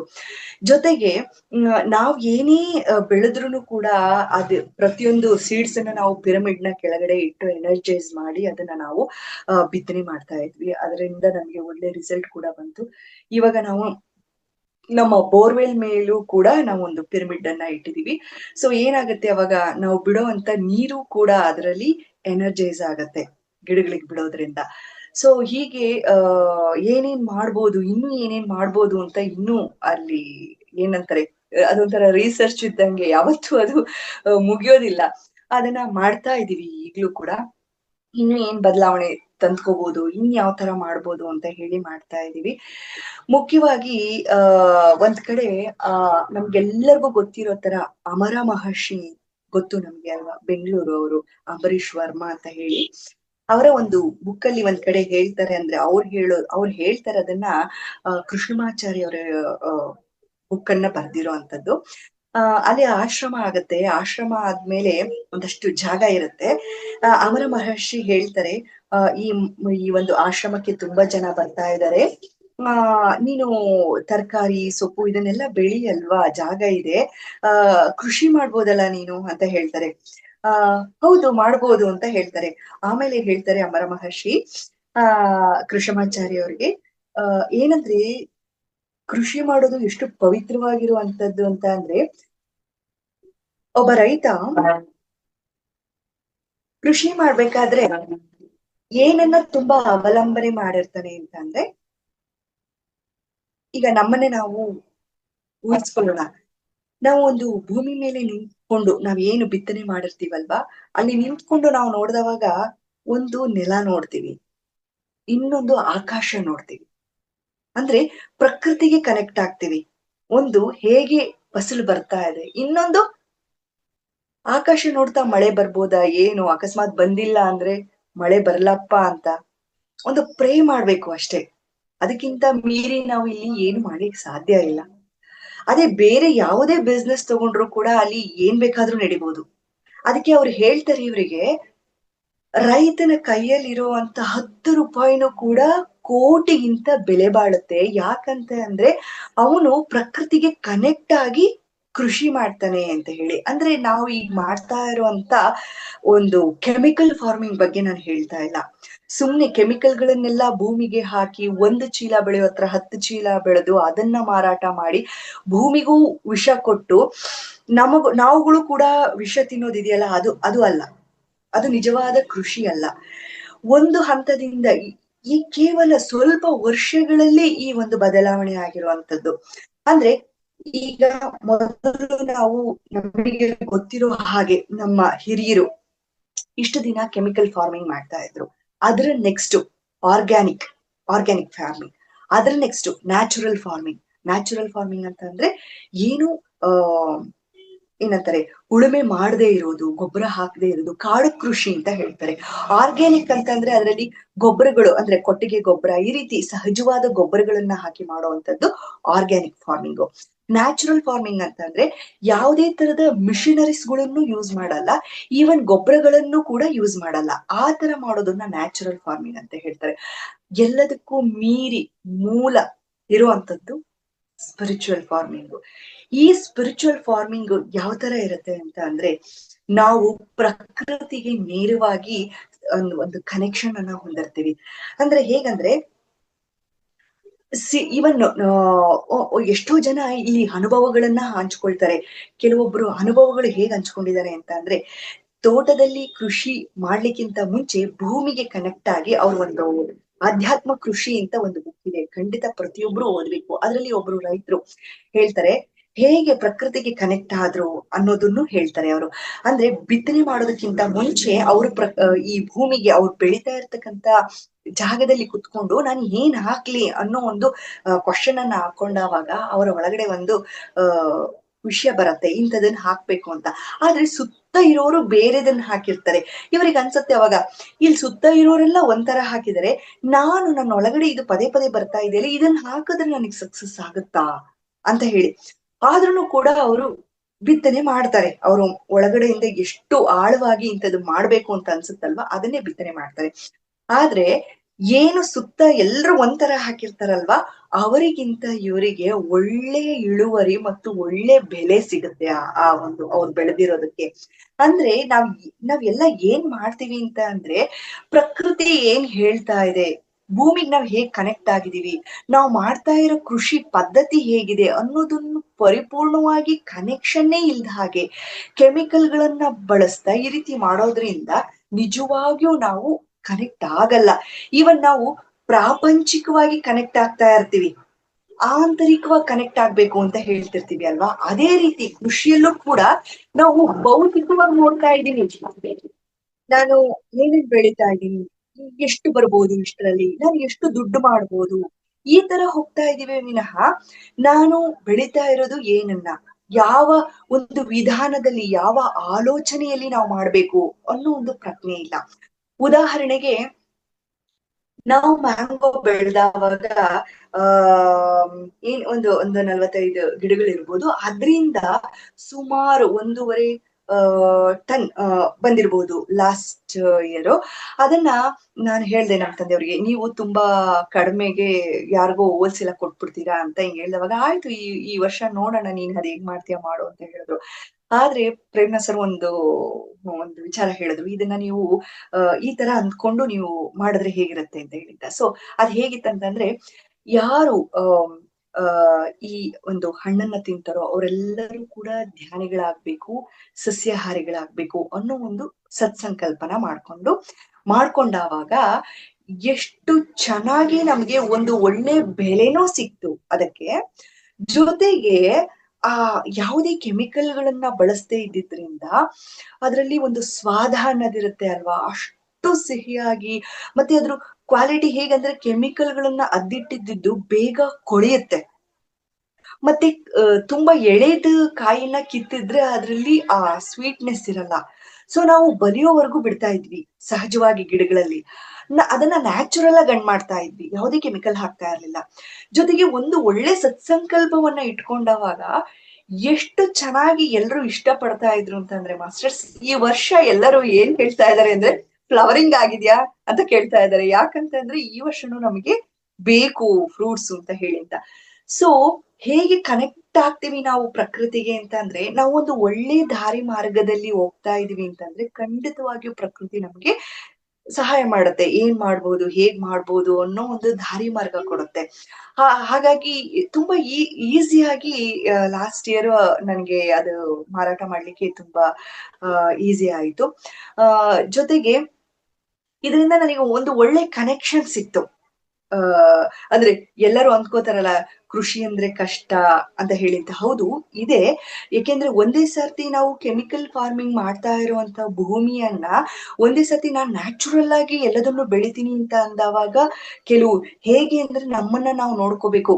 ನಾವು ಧ್ಯಾನ ಕೂತವಾಗ ಮೊದಲನೇ ಬಾರಿಗೆ ನಮ್ಗೆಲ್ಲ ಗೊತ್ತಾಯ್ತು ಅಲ್ವಾ, ಧ್ಯಾನ ಮಾಡೋದ್ರಿಂದ ಇಷ್ಟೆಲ್ಲ ಲಾಭಗಳಿದೆ ಅಂತ. ಆದ್ರೆ ಮೊದಲನೇ ಬಾರಿಗೆನೆ ನಾವು ಕೂತ ತಕ್ಷಣ ನಾವು ಉಸಿರಿನ ಮೇಲೆ ಗಮನ ಮಾಡ್ತಾ ಒಂದೇ ಸರ್ತಿ ಗಂಟೆಗಟ್ಲೆ ಆರಾಮವಾಗಿ ಕೂತ್ಕೊಂಡು ಧ್ಯಾನ ಮಾಡಕ್ಕೆ ಆಗ್ಲಿಲ್ಲ ಅಲ್ವಾ. ಎಷ್ಟು ಆಲೋಚನೆಗಳು ಬರ್ತಾ ಇತ್ತು, ಅಡೆತಡೆಗಳು ಬರ್ತಾ ಇತ್ತು. ಧ್ಯಾನ ಹೆಚ್ಚಿಗೆ ಹೊತ್ತು ಮಾಡಕ್ ಆಗ್ತಾ ಇರ್ಲಿಲ್ಲ. ಸೊ ಹಂತ ಹಂತವಾಗಿ ಹೇಗೆ ನಮ್ಮ ದೇಹದಲ್ಲಿ ಬದಲಾವಣೆ, ಮನಸ್ಸಿನಲ್ಲಿ ಬದಲಾವಣೆ, ವಾತಾವರಣಗಳಲ್ಲಿ ಬದಲಾವಣೆ, ನಮ್ಮ ಕರ್ಮಗಳನ್ನೆಲ್ಲ ಕಳ್ಕೊಳ್ತಾ 72,000 ನಾಡಿಗಳಲ್ಲಿ ಬದಲಾವಣೆಗಳಾಗ್ತಾ, ಹೀಗೆ ಸುಮಾರು ಬದಲಾವಣೆಗಳಾಗ್ತಾ ಹೋಗುತ್ತೆ. ಅದಕ್ಕೆ ಹೇಳ್ತಾರಲ್ವಾ 41 ದಿವಸ ಬಿಡದೆ ಧ್ಯಾನ ಮಾಡ್ಬೇಕು ಅಂತ. ಹಾಗೆ ನಮ್ಮ ದೇಹದಲ್ಲಿ ನಮ್ಮನ್ನ ನಾವು, ನಮ್ಮ ಮನಸ್ಸನ್ನ ಹಿಡಿತ ತಂದ್ಕೊಳ್ಳಿಕ್ಕೆ ನಾವು ಸಮಯ ತಗೋತಾ ಇದೀವಿ ಅಂತ ಅಂದವಾಗ, ಕೃಷಿನೂ ಕೂಡ ನಾವು ಒಂದೇ ಸರ್ತಿ ನಾನು ಇವತ್ತೇ ರಿಸಲ್ಟ್ ನೋಡ್ಬಿಡ್ತೀನಿ ಅಂತ ಅಂದ್ರೆ ಸಾಧ್ಯ ಇಲ್ಲ. ಸ್ವಲ್ಪ ಪೇಶನ್ಸ್ ಇಂದ ಸಮಯವನ್ನ ತಗೊಂಡು ಇಷ್ಟ ದಿನ ಏನು ಕೆಮಿಕಲ್ ಫಾರ್ಮಿಂಗ್ ಮಾಡಿರ್ತಾರಲ್ವಾ, ಆ ಭೂಮಿಯನ್ನ ಫಲವತ್ತತೆ ಮಾಡ್ಲಿಕ್ಕೆ ಅಟ್ಲೀಸ್ಟ್ ಆದ್ರೂ ಸ್ವಲ್ಪ ಸಮಯನಾದ್ರೂ, ಅಂದ್ರೆ ಒಂದು ವರ್ಷನಾದ್ರೂ ಅದಕ್ಕೆ ಅವಕಾಶ ಮಾಡ್ಕೊಡ್ಬೇಕು. ಅಂದ್ರೆ ಯಾವ ತರ ಅಂತ ಅಂದ್ರೆ, ಕೆಮಿಕಲ್ ಹಾಕಿರೋ ಅಂತಹ ಭೂಮಿಗೆ ನಾವು ಹಾಕದೆ ಒಂದೇ ಸರ್ತಿ ಇಂಥ ಬೆಳೆ ಬೆಳಿಬೇಕು ಅಂತ ಹಾಕಿದ ತಕ್ಷಣ ಅದರಲ್ಲಿ ಆ ಶಕ್ತಿ ಇರೋದಿಲ್ಲ ಅಲ್ವಾ. ಹಾಗಾಗಿ ಅಲ್ಲಿ ಅಟ್ಲೀಸ್ಟ್ ಪಿರಮಿಡ್ ಕಟ್ಟಡ ಕಟ್ಲಿಕ್ಕೆ ಸಾಧ್ಯ ಆಗ್ಲಿಲ್ಲ ಅಂದ್ರೂ ಕೂಡ ಪಿರಮಿಡ್ ಸ್ಟ್ರಕ್ಚರ್ ಗಳನ್ನ ನಿರ್ಮಾಣ ಮಾಡುವಂಥದ್ದು, ಬೋರ್ವೆಲ್ ಮೇಲೆ ಪಿರಮಿಡ್ ಅನ್ನ ಇಡುವಂಥದ್ದು, ಸೀಡ್ಸ್ ಗಳನ್ನ ಪಿರಮಿಡ್ ಕೆಳಗಡೆ ಇಟ್ಟು ಪಾಸಿಟಿವ್ ಆಗಿ ಅಫರ್ಮೇಶನ್ ಅನ್ನ ಕೊಟ್ಟು ಈ ಬೆಳೆಯನ್ನ, ಈ ಒಂದು ಏನು ನಾವು ಬಿತ್ತನೆ ಮಾಡ್ಬೇಕು ಅಂತಿದೀವಿ, ಇದು ಅದ್ಭುತವಾಗಿ ಬರ್ಬೇಕು. ಅದ್ರ ಜೊತೆಗೆ ಇದನ್ನ ತಿಂದಂತವರೆಲ್ಲ ಧ್ಯಾನಿಗಳಾಗ್ಬೇಕು, ಜ್ಞಾನಿಗಳಾಗ್ಬೇಕು, ಸಸ್ಯಾಹಾರಿಗಳಾಗ್ಬೇಕು ಅನ್ನೋ ಒಂದು ಸಂಕಲ್ಪ ಇದೆಯಲ್ಲ, ಇದು ನಿಜವಾಗ್ಲೂ ಪರಿಣಾಮ ಬೀರುತ್ತೆ. ಜೊತೆಗೆ ನಾವು ಒಂದೇ ಸರ್ತಿ ನ್ಯಾಚುರಲ್ ಫಾರ್ಮಿಂಗ್ ಮಾಡ್ತೀವಿ ಅಂತ ಅಂದ್ರೆ ಕಷ್ಟ ಆಗುತ್ತೆ. ಭೂಮಿಯನ್ನ ಫಲವತ್ತತೆ ಮಾಡ್ಲಿಕ್ಕೆ ಇನ್ನು ಏನೆಲ್ಲ ಮಾಡ್ಬೋದು, ಕೆಮಿಕಲ್ಗಳನ್ನ ಹೊರತಾಗಿ ನೋಡೋದಾದ್ರೆ ಅದನ್ನೆಲ್ಲ ಮಾಡಿಕೊಂಡು ನಂತರದಲ್ಲಿ 1 ವರ್ಷ 2 ವರ್ಷ ಆದ್ಮೇಲೆ ಆ ಭೂಮಿ ಫಲವತ್ತತೆ ಆದಾಗ ಈ ಒಂದು ವಿಧಾನಗಳನ್ನೆಲ್ಲ ಬಳಸಿದವಾಗ ನಿಜವಾಗಿಯೂ ನಾವು ಸ್ಪಿರಿಚುವಲ್ ಫಾರ್ಮಿಂಗ್ ಅಲ್ಲಿ ಸಕ್ಸಸ್ ಅನ್ನ ಕಾಣ್ಬೋದು ಅಂತ ಹೇಳ್ಬೋದು. ಅದ್ರ ಜೊತೆಗೆ ಸಮಯ ಇದೆಯಲ್ಲ ಮೇಡಮ್,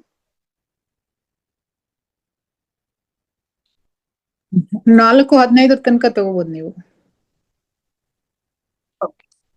ಅದ್ರ ಜೊತೆಗೆ ನನಗೊಂದು ಪ್ರಶ್ನೆ ಮೂಡ್ತು ಮಾಸ್ಟರ್ಸ್. ಏನಂದ್ರೆ, ಮಣ್ಣಿನಿಂದ ಮಣ್ಣಿಗೆ ಅನ್ನೋದನ್ನ ದೊಡ್ಡವರೆಲ್ಲ ಹೇಳಿರುವಂತದ್ ಕೇಳಿದೀವಿ ಅಲ್ವಾ? ಆ ಮಣ್ಣಿನಿಂದ ಹೇಗೆ ಮಣ್ಣಿಗೆ? ನಾವು ತಾಯಿ ಗರ್ಭದಿಂದ ಬಂದಿದೀವಿ ಅನ್ನೋದು ನಮ್ಗೆಲ್ಲ ಗೊತ್ತು. ತಾಯಿ ಗರ್ಭದಿಂದ ಬಂದಿದೀವಲ್ವಾ, ಹಾಗಾದ್ರೆ ಮಣ್ಣಿನಿಂದ ಹೇಗ್ ಬಂದ್ವಿ ಅನ್ನೋ ಪ್ರಶ್ನೆ ನಿಜವಾಗ್ಲೂ ಮೂಡೋ ಅಂತದ್ದು. ಯಾಕಂದ್ರೆ ಮಣ್ಣಿಗಂತೂ ಹೋಗ್ತೀವಿ, ಆದ್ರೆ ಮಣ್ಣಿನಿಂದ ಹೇಗ್ ಬಂದ್ವಿ? ಆ ಆತ್ಮದ ಅವಲೋಕನ, ಹೀಗೆ ಒಂದು, ಅದು ಕೂಡ ಕೃಷ್ಣಮಾಚಾರ್ಯ ಅವರು ಬರ್ದಿರೋ ಅಂತದ್ದು ಮತ್ತು ಎಷ್ಟೋ ಮಾಸ್ಟರ್ಸ್ ಹೇಳಿರುವಂತದ್ದು. ಭೂಮಿಗೆ ನಾವೆಲ್ಲ ಹೇಗ್ ಬಂದ್ವಿ ಅನ್ನೋದಕ್ಕೆ ಅದರಲ್ಲಿ ಎಷ್ಟು ಸ್ಪಷ್ಟವಾಗಿ ಹೇಳಿದ್ದಾರೆ ಅಂತಂದ್ರೆ, ಮೋಡಗಳಲ್ಲಿ ಮಳೆ ಹನಿಯಾಗಿ ಈ ಭೂಮಿಯನ್ನ ಸೇರಿ ಸಸ್ಯ ರಾಶಿಗಳ ಬೇರಲ್ಲಿ ಬಂದು, ಆ ಬೇರಿನ ಮೂಲಕ ಆ ಗಿಡ ಮರಗಳಲ್ಲಿ ಬರತಕ್ಕಂತ ತರಕಾರಿ, ಸೊಪ್ಪು, ಹಣ್ಣು ಇವುಗಳಲ್ಲಿ ಸೇರಿ ಅದನ್ನ ಸೇವನೆ ಮಾಡಿದವಾಗ ದೇಹದಲ್ಲಿ ಏನು ಅಂಡಾಣು, ವೀರ್ಯಾಣು ಉತ್ಪತ್ತಿಯಾಗಿ ಅದರ ಮೂಲಕ ಒಂದು ಶಿಶುವಿನ ಜನನ ಅನ್ನೋದು ಆಗುತ್ತೆ ಅಲ್ವಾ? ಸೊ ನಾವು ಒಂದೇ ಸರ್ತಿ ತಾಯಿ ಗರ್ಭದಲ್ಲಿ ಬಂದ್ಬಿಡ್ಲಿಲ್ಲ, ಹಂತ ಹಂತವಾಗಿ ಬಂದಿದ್ದು. ಅಂದ್ರೆ ನಾವು ಮಣ್ಣಿನಿಂದಲೇ ಬಂದ್ವಿ, ಮತ್ತೆ ಕೂಡ ಮಣ್ಣಿಗೆ ಹೋಗ್ತೀವಿ. ಹಾಗಾಗಿ ಪ್ರಕೃತಿ ಜೊತೆಗೆ ನಮ್ಮ ಕನೆಕ್ಟಿವಿಟಿ ಎಷ್ಟಿರುತ್ತೆ ಅಂತ ಅಂದ್ರೆ, ಈ ಪ್ರಕೃತಿ ಆಗಿರುವಂತದ್ದು ಪಂಚಭೂತಗಳಿಂದ, ಈ ದೇಹ ಕೂಡ ಆಗಿರೋದು ಪಂಚಭೂತಗಳಿಂದ. ಜೊತೆಗೆ ನಾವು ಈಗ ಎಷ್ಟು ಕಾಯಿಲೆಗಳನ್ನ ಕೇಳ್ತಾ ಇದೀವಿ, ಕಾರಣ ಕಂಪನಿಗಳಲ್ಲಿ ಮ್ಯಾನುಫ್ಯಾಕ್ಚರ್ ಆಗ್ತಾ ಇರ್ತಕ್ಕಂಥ ಮೆಡಿಸಿನ್ಗಳು, ಅಂದ್ರೆ ಕೆಮಿಕಲ್ಗಳು.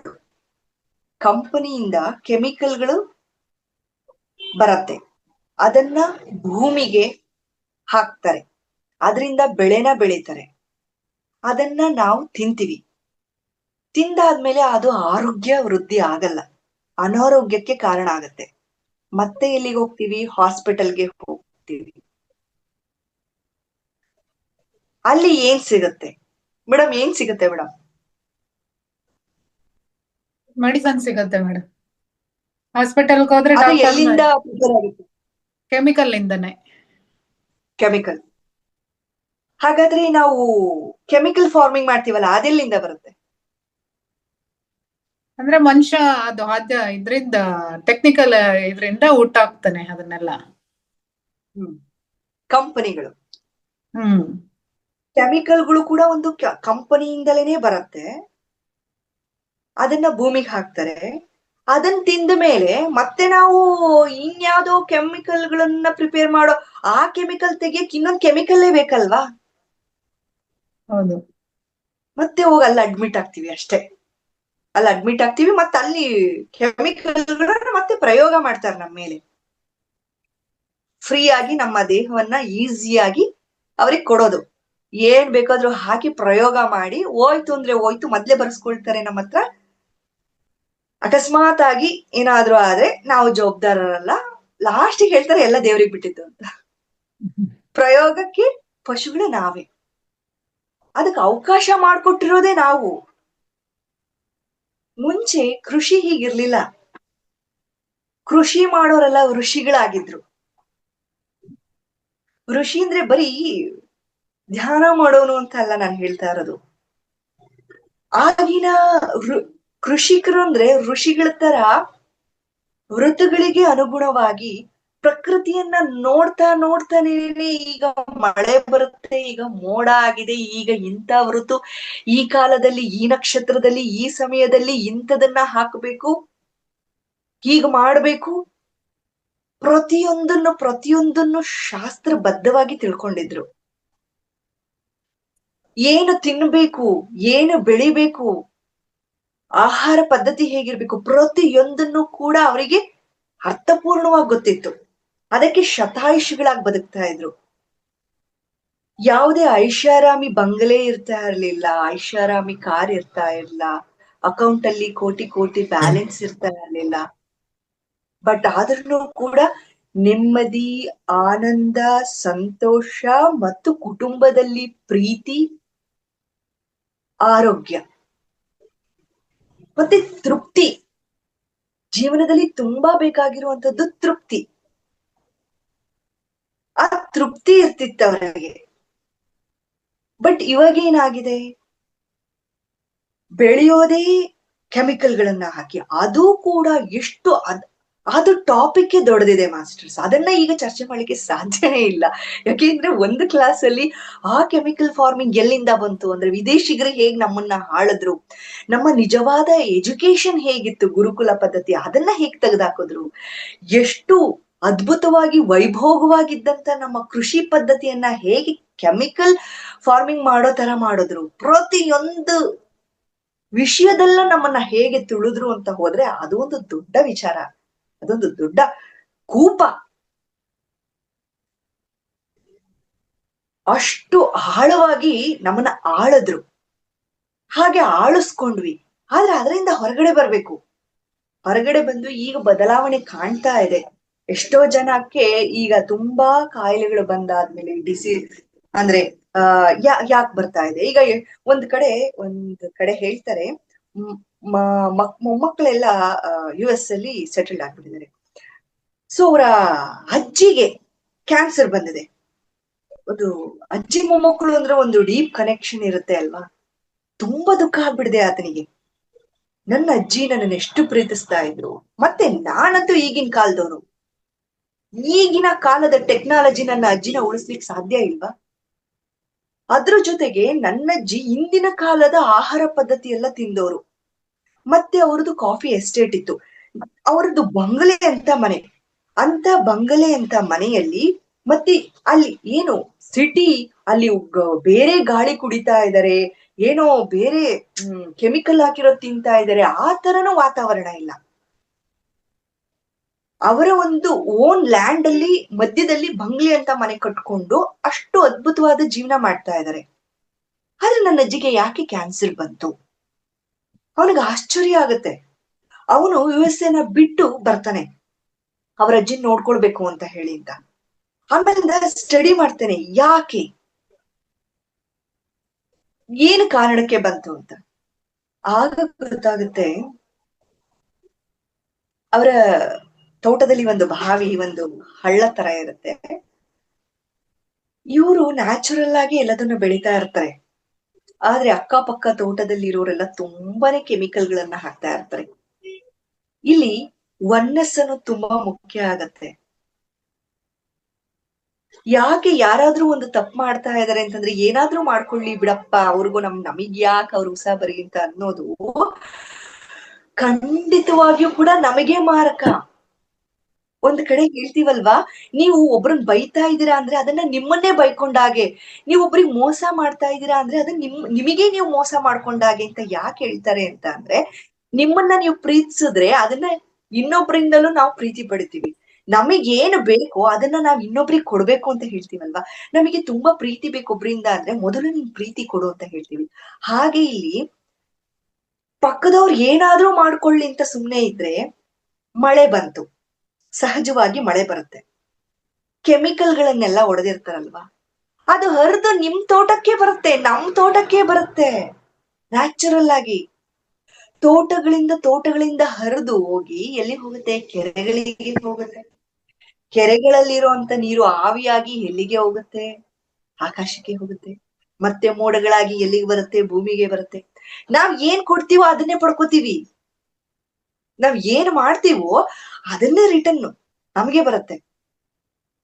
ಈಗ ನೋಡ್ರಿ, ಯಾರಾದ್ರೂ ನಮಗ್ ಕಣ್ಣಿಗೆ ಕಾಣೋ ತರ ಅವರು ದುಷ್ಟರಾಗಿದ್ದು ಕೆಟ್ಟದಾಗಿ ಜೀವನದಲ್ಲಿ ನಡ್ಕೋತಾ ಇದ್ದಾರೆ ಅಂತ ಅಂದ್ರೆ ಒಂದೇ ಸರ್ತಿ ಒಂದ್ ಮಾತು ಬರುತ್ತೆ ಎಂತರಿಗೂ ಕೂಡ, ಏನೋ ಮಾಡ್ಬಾರ್ದೆಲ್ಲ ಮಾಡ್ತಾ ಇದ್ರು, ಈಗ ಅದು ನೋಡಿ ಹೆಂಗ್ ಕಾಡ್ತಾ ಇದೆ ಅಂತ ಒಂದ್ ಮಾತು ಎಂತರು ಕೂಡ ಅಂತಾರೆ. ಅಕಸ್ಮಾತ್ ಆಗಿ ಅವ್ರ ಜೀವನದಲ್ಲಿ ನೋಡಿದ್ರೆ ಅಲ್ವಾ, ನಮಗ್ ಗೊತ್ತಿರೋ ತರ ಇಂಥವ್ರಿಗೆ ಮೋಸ ಮಾಡಿದ್ರು, ಒಳ್ಳೆಯವ್ರಿಗಿಂತದ್ ಮೋಸ ಮಾಡಿದ್ರು, ಅವರು ಕರ್ಮ ರಿಟರ್ನ್ಸ್ ಅಂತಾರಲ್ಲ, ಅದು ಅವ್ರು ಅನುಭವಿಸ್ತಾ ಇದ್ದಾರೆ ಅಂತ. ಇಲ್ಲಿ ಹಾಗಾದ್ರೆ ನಾವು ಮಾಡ್ತಾ ಇರೋದನ್ನ ಯಾರು ಅನುಭವಿಸ್ತಾ ಇದೀವಿ? ಮಾಡೋರು ಮಾಡದೇ ಇರೋರು ಎಲ್ಲರೂ ಕೂಡ ಅನುಭವಿಸ್ತಾ ಇದೀವಿ. ಹಾಗಾಗಿ ಹೇಗೆ ಬದಲು ಮಾಡ್ಬೋದು ಅಂತಂದ್ರೆ ಎಲ್ಲರೂ ಕೈ ಜೋಡಿಸ್ಬೇಕು ಇದಕ್ಕೆ. ಧ್ಯಾನನ ಎಷ್ಟು ಚೆನ್ನಾಗಿ ಧ್ಯಾನ ಎಷ್ಟು ಒಳ್ಳೇದು, ನನಗೆ ಎಷ್ಟು ಬೆನಿಫಿಟ್ ಸಿಕ್ತು, ನಾನ್ 4 ಜನಕ್ಕೆ ಹೇಳ್ಬೇಕಪ್ಪ ಅಂತ ಹೇಳ್ತೀವಲ್ವಾ. ಸೊ ಇದೇ ರೀತಿ ಸ್ಪಿರಿಚುವಲ್ ಫಾರ್ಮಿಂಗ್ ಬಗ್ಗೆನೂ ಕೂಡ ನಾವು ಹೇಳ್ಬೇಕು, 4 ಜನಕ್ಕೆ, ರೈತರಿಗೆ ಹೇಳ್ಬೇಕು, ಹಳ್ಳಿಗಳಲ್ಲಿ ಹೇಳ್ಬೇಕು. ಇಷ್ಟು ದಿವಸ ಧ್ಯಾನದ ಬಗ್ಗೆ ಹೇಳಿದ್ವಿ, ಇನ್ ಮುಂದೆ ನಾವು ಸ್ಪಿರಿಚುವಲ್ ಫಾರ್ಮಿಂಗ್ ಬಗ್ಗೆ ಹೇಳ್ಬೇಕು, ಅದ್ರ ವಿಚಾರಗಳ ಬಗ್ಗೆ ಹೇಳ್ಬೇಕು. ನೀವು ಪರ್ಮಾಕಲ್ಚರ್ ಮಾಡ್ತಿರೋ, ನ್ಯಾಚುರಲ್ ಫಾರ್ಮಿಂಗ್ ಮಾಡ್ತಿರೋ, ಆರ್ಗ್ಯಾನಿಕ್ ಫಾರ್ಮಿಂಗ್ ಮಾಡ್ತಿರೋ, ಅಟ್ಲೀಸ್ಟ್ ಈ ಕೆಮಿಕಲ್ಗಳನ್ನ, ಫರ್ಟಿಲೈಸರ್ಗಳನ್ನ ಭೂಮಿಗೆ ಹಾಕದೆ ಮಾಡೋ ಕೃಷಿ ಪದ್ಧತಿ ಯಾವ್ದಾಗಿದ್ರು ಸಂತೋಷವಾಗಿ ಮಾಡಿ, ಆದರೆ ಧ್ಯಾನ ಮಾಡಿ, ಪಿರಮಿಡ್ಗಳನ್ನ ನಿರ್ಮಾಣ ಮಾಡ್ಕೊಳ್ಳಿ. ಹುಣ್ಣಿಮೆಗಳಲ್ಲಿ ನಾವ್ ಎಲ್ಲೆಲ್ಲೋ ಹೋಗ್ತೀವಿ ಧ್ಯಾನ ಮಾಡ್ಲಿಕ್ಕೆ, ಕೆಲವೊಮ್ಮೆ ಆಗಲ್ಲ ಅಂದ್ರೂ ಎಲ್ಲೆಲ್ಲೆಲ್ಲೋ ಹೋಗ್ತೀವಿ. ಇನ್ ಮುಂದಿನ ಹಂತಗಳಲ್ಲಿ ನಮ್ಮ ತೋಟ ಇದೆ ಅಂತಂದ್ರೆ ನಾವ್ ಅಲ್ಲೇ ಯಾಕೆ ಒಂದು ಪಿರಮಿಡ್ಗಳನ್ನ ಕಟ್ಕೋಬಾರ್ದು? ಹುಣ್ಣಿಮೆ ಧ್ಯಾನದಲ್ಲಿ ನಮ್ಮ ಭೂಮಿಯಲ್ಲಿ ಕುಳಿತು ಧ್ಯಾನ ಮಾಡೋದ್ರಿಂದ ನಮ್ಮ ಭೂಮಿನೂ ಎನರ್ಜಿ ಆಗುತ್ತೆ. ಪ್ರಕೃತಿಯಲ್ಲಿ, ಅದರಲ್ಲೂ ಪ್ರಕೃತಿಯಲ್ಲಿ 3 ಪಟ್ಟು, ಪಿರಮಿಡ್ ಅಲ್ಲಿ 3 ಪಟ್ಟು ಎನರ್ಜಿ ನಾವು ಪಡ್ಕೊಳ್ತೀವಿ. ಆ ಭೂಮಿಯಲ್ಲಿ ಧ್ಯಾನ ಮಾಡೋದ್ರಿಂದ ಭೂಮಿಗೂ ಎನರ್ಜಿ ಆಗುತ್ತೆ. ಸೊ ಅವ್ರು ಯಾರ್ಯಾರದ್ದು ಜಮೀನ್ಗಳಿದೆಯೋ ಅಲ್ಲೆಲ್ಲ ಪಿರಮಿಡ್ ಸ್ಟ್ರಕ್ಚರ್ಗಳು ಅಟ್ಲೀಸ್ಟ್ ಒಂದು 5x5 10x10 ಸಿಂಪಲ್ ಆದ ಪಿರಮಿಡ್ ಅನ್ನ ನಿರ್ಮಾಣ ಮಾಡ್ಕೊಂಡು ಅದ್ರ ಕೆಳಗಡೆ ಸೀಡ್ಸ್ ಇಡ್ಲಿಕ್ಕೆ ಆಗಿರ್ಬೋದು, ಹುಣ್ಣಿಮೆಗಳಲ್ಲಿ ನಾವು ಧ್ಯಾನ ಮಾಡ್ಲಿಕ್ಕೆ ಆಗಿರ್ಬೋದು, ಕನ್ಸಿಸ್ಟೆನ್ಸಿಯಾಗಿ 41 ಡೇಸ್ ಅಲ್ಲಿ ಎನರ್ಜಿ ಹೆಚ್ಚಾಗ್ಲಿಕ್ಕೆ ಧ್ಯಾನ ಮಾಡೋದಾಗಿರ್ಬೋದು. ಯಾಕೆ ಮಾಡ್ಬಾರ್ದು ನಾವು? ಪುಣ್ಯಕ್ಷೇತ್ರ ಅನ್ನೋದು ಹೇಗೆ ಅಂತ ಅಂದ್ರೆ, ನಾವು ಮತ್ತು ಎಲ್ಲೆಲ್ಲೋ ಹುಡುಕೊಂಡು ಹೋಗ್ತಾ ಇದೀವಿ ಅಂತಂದ್ರೆ ಹೋಗ್ಬಾರ್ದು ಅಂತಲ್ಲ, ಆದ್ರೆ ಧ್ಯಾನ ಮಾಡ್ಲಿಕ್ಕೆ ಅಲ್ಲಿಗೆ ಹೋಗ್ಬೇಕು ಇಲ್ಲಿಗೆ ಹೋಗ್ಬೇಕು ಅಂತ ಹುಡುಕೋದು ಹೇಗಿದೆ ಅಂತ ಅಂದ್ರೆ, ನಾವು ಭಗವಂತನನ್ನ ಮತ್ತು ಹೊರಗಡೆನೆ ಹುಡುಕ್ತಾ ಹೊರಟಂಗೆ. ತಿರುಪ್ತಿಯಲ್ಲಿದ್ದಾನೆ, ನಂಜನಗೂಡಲ್ಲಿ ಇದ್ದಾನೆ ಭಗವಂತ ಅಂದ್ರೆ, ಕಾಮಾಖ್ಯ ದೇವಿ, ನಾವು ಸ್ತ್ರೀಯರು ನಾವೇ ಕಾಮಾಖ್ಯ ದೇವಿ ಅಲ್ಲ, ಕಾಮಾಖ್ಯ ದೇವಿ ಎಲ್ಲಿದ್ದಾಳೆ ಅಲ್ಲೇ ಇದ್ದಾಳೆ ಅಂತ ನಾವು ಹುಡುಕೊಂಡು ಹೊರಟಾಗೆ. ಈಗ ಹೇಗೆ ನಾವು ಎಲ್ಲ ಹೊರಗಡೆ ಹುಡುಕ್ತಾ ಇದೀವಲ್ವಾ, ಭಗವಂತ ಅಂದ್ರೆ ಹೊರಗಡೆ ಇದ್ದಾನೆ ಅಂತ ಹೇಳಿ, ಹಾಗೆ ಇದನ್ನು ಕೂಡ ಎಲ್ಲೆಲ್ಲೋ ಹೊರಗಡೆ ಹುಡುಕ್ದಾಗೆ. ಅವಕಾಶ ಇದೆ ಅಂತ ಅಂದ್ರೆ ಖಂಡಿತವಾಗಿಯೂ ಹೊರಗಡೆ ಒಳ್ಳೊಳ್ಳೆ ಧ್ಯಾನಗಳ ಕಾರ್ಯಕ್ರಮ ನಡೀತಾ ಇರುತ್ತೆ. ಖಂಡಿತವಾಗಿಯೂ ಒನ್ ಡೇ ಹೋಗ್ ಬರೋದ್ರಲ್ಲಿ ತಪ್ಪೇ ಇಲ್ಲ, ಒಂದು ಗ್ರೂಪ್ ಎನರ್ಜಿ ಇರುತ್ತೆ, ಎಲ್ಲಾ ಇರುತ್ತೆ. ಆದ್ರೆ ನಿಜವಾಗ್ಲೂ ನಾವು ಮೌನ ಸಾಧನೆ ಮಾಡ್ಬೇಕಪ್ಪ. ಈಗ 3 ಡೇಸ್ ನಾನು ಮೌನ ಸಾಧನೆ ಮಾಡ್ಬೇಕು, ಅಥವಾ ಹುಣ್ಣಿಮೆ ದಿನ ಇದೆ, ಮನೆಯಲ್ಲಿ ಆಗದೆ ಇರಬಹುದು, ನನಗೆಲ್ಲಾದ್ರೂ ಒಂದು ಪ್ರಶಾಂತವಾಗಿ ರಾತ್ರಿ ಎಲ್ಲ ಕುತ್ಕೊಂಡು ಧ್ಯಾನ ಮಾಡ್ಬೇಕು ಅಂತ ಅನ್ನಿಸ್ತಾ ಇದೆ. ಯಾಕೆ ನಮ್ಮ ಜಮೀನ್ಗಳಲ್ಲಿ ನಾವು ಪಿರಮಿಡ್ಗಳನ್ನ ಚಿಕ್ಕದಾಗಿ, ಕಟ್ಟಡ ಕಟ್ಟಬೇಕು ಅಂತ ಏನಿಲ್ಲ, ಮಡ್ ಹೌಸ್ ಕಟ್ಬೋದು. ನಾನೀಗ ಇದೀನಲ್ಲ, ನಮ್ಮ ಮನೆ ಮಣ್ಣಿನ ಮನೆ, ಕಲ್ಲು ಮಣ್ಣಿನಿಂದ ಮಾಡಿರುವಂತ ಮನೆ. ನಮ್ಮ ತೋಟದಲ್ಲಿ ಇದೆ ಮನೆ, ಕಲ್ಲು ಮಣ್ಣಿನಿಂದ ಮಾಡಿರುವಂತ ಮನೆ. ನಮ್ಮ ತೋಟದಲ್ಲಿ ಈಗ ಬೇಸ್ಮೆಂಟ್ ಆಗಿದೆ, ಪಿರಮಿಡ್ ನಿರ್ಮಾಣ ಮಾಡ್ತಾ ಇದೀವಿ, ಮಣ್ಣಿನಿಂದ ಮನೆ ಕಟ್ತಾ ಇದೀವಿ, ಅಂದ್ರೆ ಪಿರಮಿಡ್ ಅನ್ನ ನಿರ್ಮಾಣ ಮಾಡ್ತಾ ಇದೀವಿ. ಖಂಡಿತ ಸಾಧ್ಯ ಇದೆ. ಸಂಪೂರ್ಣ ಪ್ರಾಕೃತಿಕವಾಗಿ ಬದುಕ್ತೀವಿ ಅಂತಂದ್ರೆ ಖಂಡಿತ ಸಾಧ್ಯ ಇದೆ. ಏನಂತ ಅಂದ್ರೆ ನಾವು ಹೊರಗಡೆನೆ ಹುಡುಕ್ತಾ ಹೋಗ್ಬಾರ್ದು. ಈ ತರ ಚಿಕ್ಕದಾಗಿ 5x5, 8x8, 10x10 ನೀವು ಒಂದು ಮಣ್ಣಿನಿಂದ ಒಂದು 3-4 ಅಡಿ ಗೋಡೆ ಕಟ್ಕೊಂಡು ಗುಡಿಸಲು ತರ ಏನಾದ್ರೂ ಗರಿ ಹಾಕೋಬಹುದು, ಹುಲ್ಲಿಂದ ಮಾಡ್ಕೊಳ್ಬಹುದು. ಹಿಂದೆಲ್ಲ ಋಷಿ ಮುನಿಗಳು ಎಷ್ಟು ಸಹಜವಾಗಿ ಮಾಡ್ಕೊತಾ ಇದ್ರು ಅಲ್ವಾ, ಆ ರೀತಿ ಮಾಡ್ಕೊಳ್ಬಹುದು. ಮನಸ್ಸಿದ್ದರೆ ಮಾರ್ಗ ಅಂತಾರೆ ಹೇಳ್ತಾರಲ್ವಾ, ಹಾಗೆ ಸಿಂಪಲ್ ಆಗಿ ನಾವು ಮಾಡ್ಕೊಂಡು ಧ್ಯಾನ ಮಾಡ್ತಾ ಮಾಡ್ತಾ ಒಂದು ನಾವು ಎನರ್ಜಿ ಆಗ್ತೀವಿ. ನಂತರ ಆ ಭೂಮಿಯಲ್ಲೂ ಒಂದು ಬದಲಾವಣೆ ಆಗತ್ತೆ, ಅದರಿಂದ ಬೆಳೆ ಬರುತ್ತೆ ಅಲ್ವಾ, ಅದನ್ನ ತಿಂದವ್ರಿಗೂ ಕೂಡ ನಾವು ಒಂದು ಒಳ್ಳೆಯ ಒಂದು ಎನರ್ಜಿ ಇರುವಂತ ಒಂದು ಆಹಾರ ಕೊಟ್ಟ ಹಾಗಾಗತ್ತೆ. ನಾವು ತಟ್ಟೆ ತುಂಬಾ ಹೊಟ್ಟೆ ತುಂಬಾ ಅನ್ನೋ ಒಂದು ಕಾನ್ಸೆಪ್ಟ್ ಅಲ್ಲಿ ಇದೀವಿ. ಎಷ್ಟು ತಿಂದ್ರು ಕೂಡ ಅದ್ರಲ್ಲಿ ಕ್ಯಾಲೋರೀಸ್ ಇರಲ್ಲ, ಏನು ಇರಲ್ಲ, ಫೈಬರ್ ಇರಲ್ಲ, ಏನು ಇರಲ್ಲ. ಮತ್ತೆ ಸ್ಟಡಿ ಮಾಡ್ತೀವಿ, ಇದ್ರಲ್ಲಿ ಇದಿರುತ್ತೆ, ಅದ್ರಲ್ಲಿ ಅದಿರುತ್ತೆ, ಇದನ್ನ ತಿಂದ್ರೆ ಇದು ಬರುತ್ತೆ, ಡ್ರೈ ಫ್ರೂಟ್ಸ್ ತಿನ್ಬೇಕು, ಅದ್ ತಿನ್ಬೇಕು. ನಮ್ ಹಿಂದಿನವ್ರಿಗೆ ಎಷ್ಟು ಡ್ರೈ ಫ್ರೂಟ್ಸ್ ಗಳನ್ನ ತಿಂತಾ ಇದ್ರು. ಮತ್ತೆ ದಿನಕ್ಕೆ 4 ಟೈಮ್ ತಿನ್ನುವಂಥದ್ದು. ಸ್ವಲ್ಪ ತಿನ್ನಿ, ದಿನಕ್ಕೆ 4 ಸತಿ ತಿನ್ನಿ, 5 ಸತಿ ತಿನ್ನಿ, ಅಂತ ಹೇಳಿ ಡಾಕ್ಟರ್ಸ್ ಹೇಳಿ. ಅದ್ರ ಅವಶ್ಯಕತೆ ಇತ್ತ? ಖಂಡಿತವಾಗೂ ನಮ್ ತಾತ ಎರಡೊತ್ತು ಊಟ ಮಾಡ್ತಾ ಇದ್ರು, ಬೆಳಗ್ಗೆ ತಿಂದ್ರೆ ಮತ್ತೆ ಸಂಜೆ. ಎಷ್ಟು ಅದ್ಭುತವಾದ ಒಂದು ಜೀವನ ಶೈಲಿ ಇತ್ತು ಅಂತಂದ್ರೆ, ಸಂಜೆ ಊಟ ಮಾಡೋರು ಸೂರ್ಯಾಸ್ತ ಆಗೋದಕ್ಕಿಂತ ಮುಂಚೆ, ಅಂದ್ರೆ ಬೆಳಗ್ಗೆ ಒಂದು 10 ಗಂಟೆಗೆ ನೀಟಾಗಿ ಒಂದು ಹೊಟ್ಟೆ ತುಂಬಾ ರೊಟ್ಟಿ ಊಟನೋ ಮುದ್ದೆ ಊಟನೋ ಊಟ ಮಾಡ್ಬಿಟ್ರೆ ಎಷ್ಟು ಚೆನ್ನಾಗಿ ತೋಟದಲ್ಲಿ ಕೆಲಸ ಮಾಡಿ ಆರೋಗ್ಯವಾಗಿ ಇರೋರು. ಮತ್ತೆ ಬಂದ್ರೆ ಸಂಜೆ ಮತ್ತೆ ಬಿಸಿ ಬಿಸಿಯಾಗಿ ಊಟ ಮಾಡ್ಬಿಟ್ರೆ ಅಷ್ಟು ಆರೋಗ್ಯವಾಗಿದ್ರು, ಆನಂದವಾಗಿದ್ರು, ಆ ಹೆಚ್ಚು ಕಾಲನು ಕೂಡ ಬದುಕಿದ್ರು. ಇದು ನಾವೆಲ್ಲ ನೋಡಿರ್ತೀವಿ. ಆದ್ರೂ ಕೂಡ ಬೇಗ ನಾವು ಈಗ ಏನ್ ನಡೀತಾ ಇದೆಯೋ ಅದಕ್ಕೆ ಇನ್ಫ್ಲೂಯೆನ್ಸ್ ಆಗ್ತೀವಿ, ಅಕ್ಕಪಕ್ಕದವರು ನೋಡಿ ಇನ್ಫ್ಲೂಯೆನ್ಸ್ ಆಗ್ತೀವಿ. ಅದನ್ನ ಫಸ್ಟ್ ನಾವು ಬಿಡ್ಬೇಕು. ನಮ್ಮ ಒಳಗಡೆ ನಾವು ಹೇಗೆ ಹಾಳವಾಗಿ ಹೋಗ್ಬೇಕಲ್ವಾ? ಅಕ್ಕಪಕ್ಕದವ್ರನ್ನ ನೋಡಿ ಇನ್ಫ್ಲೂಯೆನ್ಸ್ ಆಗೋದು ಒಂದೇ, ಭಗವಂತನ ಹೊರಗಡೆ ಹುಡ್ಕೋದು ಒಂದೇ ಅಲ್ವಾ? ಗುರುಗಳು ಹೇಳಿದ್ದಾರೆ, ಏನೊಂದಾದ್ರೂ ಕೂಡ ಅದಕ್ಕೆ ನೀನೇ ಕಾರಣ, ನಿನ್ನ ವಾಸ್ತವಕ್ಕೆ ನೀನೇ ಕಾರಣ. ಸೊ ನೀನ್ ಕುತ್ಕೊಂಡು ಧ್ಯಾನ ಮಾಡಿ ಈ ಪರಿಸ್ಥಿತಿಗೆ ಕಾರಣ ಏನು ನೀನೇ ಕಂಡ್ಕೋ. ನೀನು ಉದ್ಧಾರ ಆಗ್ಬೇಕು ಅಂದ್ರೂ ಕೂಡ ನೀನೇ ಅದನ್ನ ನೀನ್ ಉದ್ಧಾರ ಮಾಡ್ಕೊ ಅಂತ ಹೇಳ್ತಾರಲ್ಲ. ನಮ್ಮೊಳಗಡೆನೆ ನಾವು ಆಳವಾಗಿ ಹೋಗ್ತೀವಿ ಅಂದ್ಮೇಲೆ ನಾವು ಮತ್ತು ಅಕ್ಕಪಕ್ಕದವ್ರು ನೋಡಿ ಅವ್ರ ಕಾರ್ ತಗೊಂಡ್ರು, ನಾನ್ ಕಾರ್ ತಗೊಂಡೆ, ಅವ್ರು ಏನೋ ಬ್ಯಾಂಕ್ ಅಕೌಂಟ್ 1 ಕೋಟಿ ಇದೆ ಅಂದ್ರೆ ನಾನ್ 2 ಕೋಟಿ ಮಾಡ್ತೀನಿ ಅಂತ ಹೊರಟ್ರೆ ಮತ್ತು ಇಲ್ಲಿ ಕಾಂಪಿಟೇಷನ್ ಆಗುತ್ತೆ ವಿನಃ ಸರಳವಾದ, ಸುಂದರವಾದ, ಆನಂದವಾದ ಜೀವನ ಮಾಡ್ಲಿಕ್ಕೆ ಸಾಧ್ಯ ಇಲ್ಲ. ಮತ್ತೆ ಕೃಷಿ ಮಾಡಿ ನಾನು ತುಂಬಾ ದೊಡ್ಡ ಮಟ್ಟದ ಒಂದು ರಿಚ್ ಪರ್ಸನ್ ಆಗ್ತೀನಿ ಅಂತ ಅನ್ಕೊಂಡು ಹೋಗೋದಲ್ಲ. ಆನಂದವಾದ, ಆರೋಗ್ಯವಾದ, ನಿಜವಾದ ಒಂದು ಜೀವನ ಮಾಡ್ತೀನಿ ಅನ್ನೋ ಒಂದು ಉದ್ದೇಶದಿಂದ ಇದನ್ನ ಮಾಡಿದ್ರೆ ಮಾಡ್ಬೇಕು. ಆಗದೇ ಇಲ್ಲ ಅಂತ ಅಲ್ಲ, ಆದ್ರೂ ಕೂಡ ಅತಿ ಎಕ್ಸ್ಪೆಕ್ಟೇಷನ್ ಇಟ್ಕೊಂಡು ಕೃಷಿ ಅಂತೂ ಮಾಡಬಾರ್ದು. ಅಂದ್ರೆ ನಾನು ಏನೋ ಒಂದು ಬಿಲಿಯನೇರ್ ಆಗ್ತೀನಿ ಅನ್ನೋ ತರ ಇಟ್ಕೊಂಡು ಇದನ್ ಮಾಡಬಾರ್ದು. ನಾನು ಆನಂದವಾಗಿರ್ಬೇಕು, ಪ್ರಕೃತಿ ಜೊತೆಗೆ ಕನೆಕ್ಟ್ ಆಗ್ಬೇಕು, ನಿಜವಾಗ್ಲೂ ನಾನು ಯಾರು ಅಂತ ನಾನು ತಿಳ್ಕೋಬೇಕು ಅನ್ನೋರು ನಿಜವಾಗ್ಲೂ ಈ ಒಂದು ಮಾರ್ಗಕ್ಕೆ ಬಂದ್ರೆ ತುಂಬಾ ಅದ್ಭುತವಾಗಿರುತ್ತೆ ಮಾಸ್ಟರ್ಸ್. ಎಷ್ಟೋ ಜನ, ನಾನು ಇದೇ ರೀತಿ ಒಂದ್ ಕಡೆ ಕ್ಲಾಸ್ ಕೊಡ್ಬೇಕಾದ್ರೆ ಒಬ್ರು ಮೇಡಮ್ ಹೇಳ್ತಾ ಇದ್ರು, ನೀವು ಕೃಷಿ ಬಗ್ಗೆ ಹೇಳ್ತಾ ಇದ್ರಾ? ನಾವು ಮೇಡಮ್ ಹಳ್ಳಿಯಲ್ಲಿ ನಮ್ಮ ಮನೆ ಇದೆ, ಹೊಲ ಇದೆ, ತೋಟ ಇದೆ.